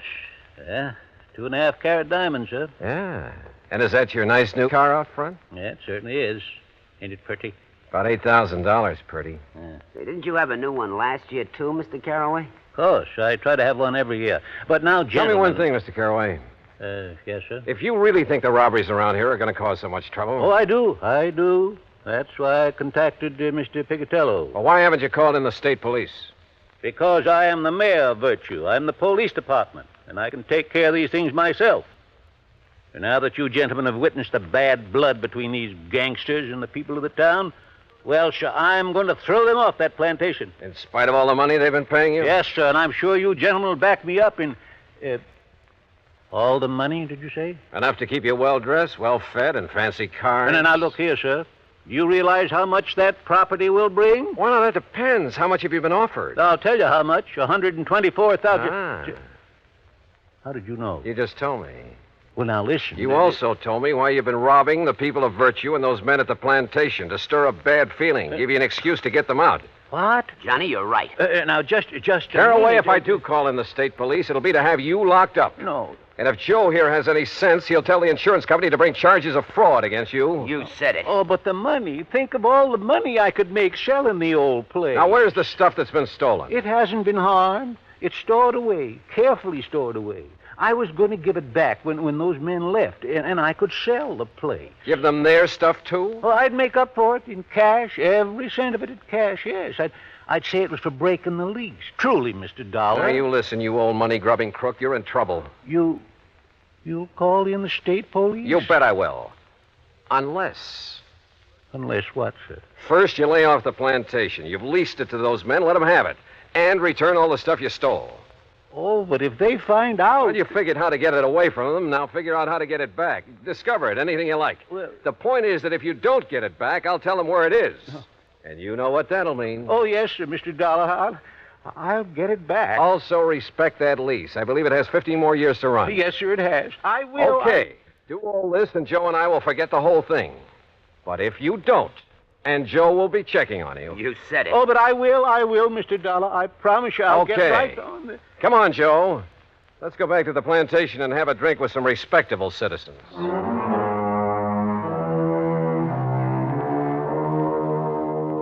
Yeah, this insurance business really has some funny ones. And I guess it's the funny ones that balance out the bad, the tragic cases. Anyhow, I like it. Expense account total, including the trip back to Hartford.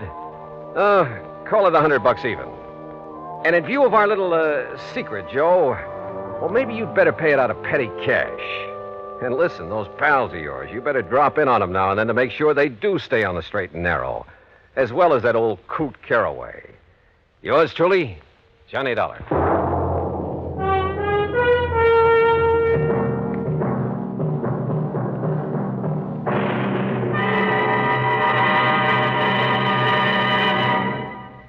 Our star will return in just a moment. Our flag now numbers 50 stars, and behind each star there stands yet another flag representing one of the 50 states. Michigan's state flag was born on February 22nd, 1837. Because of the strategic role played by Michigan in the War of 1812, the word "to a bore, I will defend" is prominent on the blue flag of Michigan. Beneath it, a rising sun casts its rays over a lake, and a man standing on a peninsula with his right hand raised, symbolizing peace, while in his left hand he holds a gun, indicating that although they love peace, the people of Michigan are ready to defend their state and nation. Another motto, the state's official one, is at the base of the flag. Si queris peninsulam emonam circumspis. If you seek a pleasant peninsula, look about you. Thus does Michigan's flag carry its own invitation to visit one of America's scenic areas. Michigan's state flag, the flag of the 26th state to enter the Union, was adopted on August 1st, 1911. Now, here's our star to tell you about next week's story. Next week, a strange series of fires. And believe me, the reason for them is a strange one, too. Join us, won't you? Yours truly, Johnny Dollar.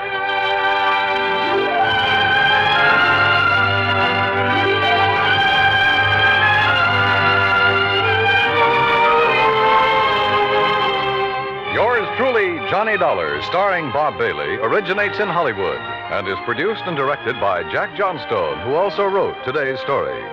Heard in our cast were Frank Nelson, Billy Hallett, Jack Crucian, Peter Leeds, Gil Stratton, and Will Wright. Be sure to join us next week, same time and station, for another exciting story of yours truly, Johnny Dollar. This is Dan Cubberly speaking.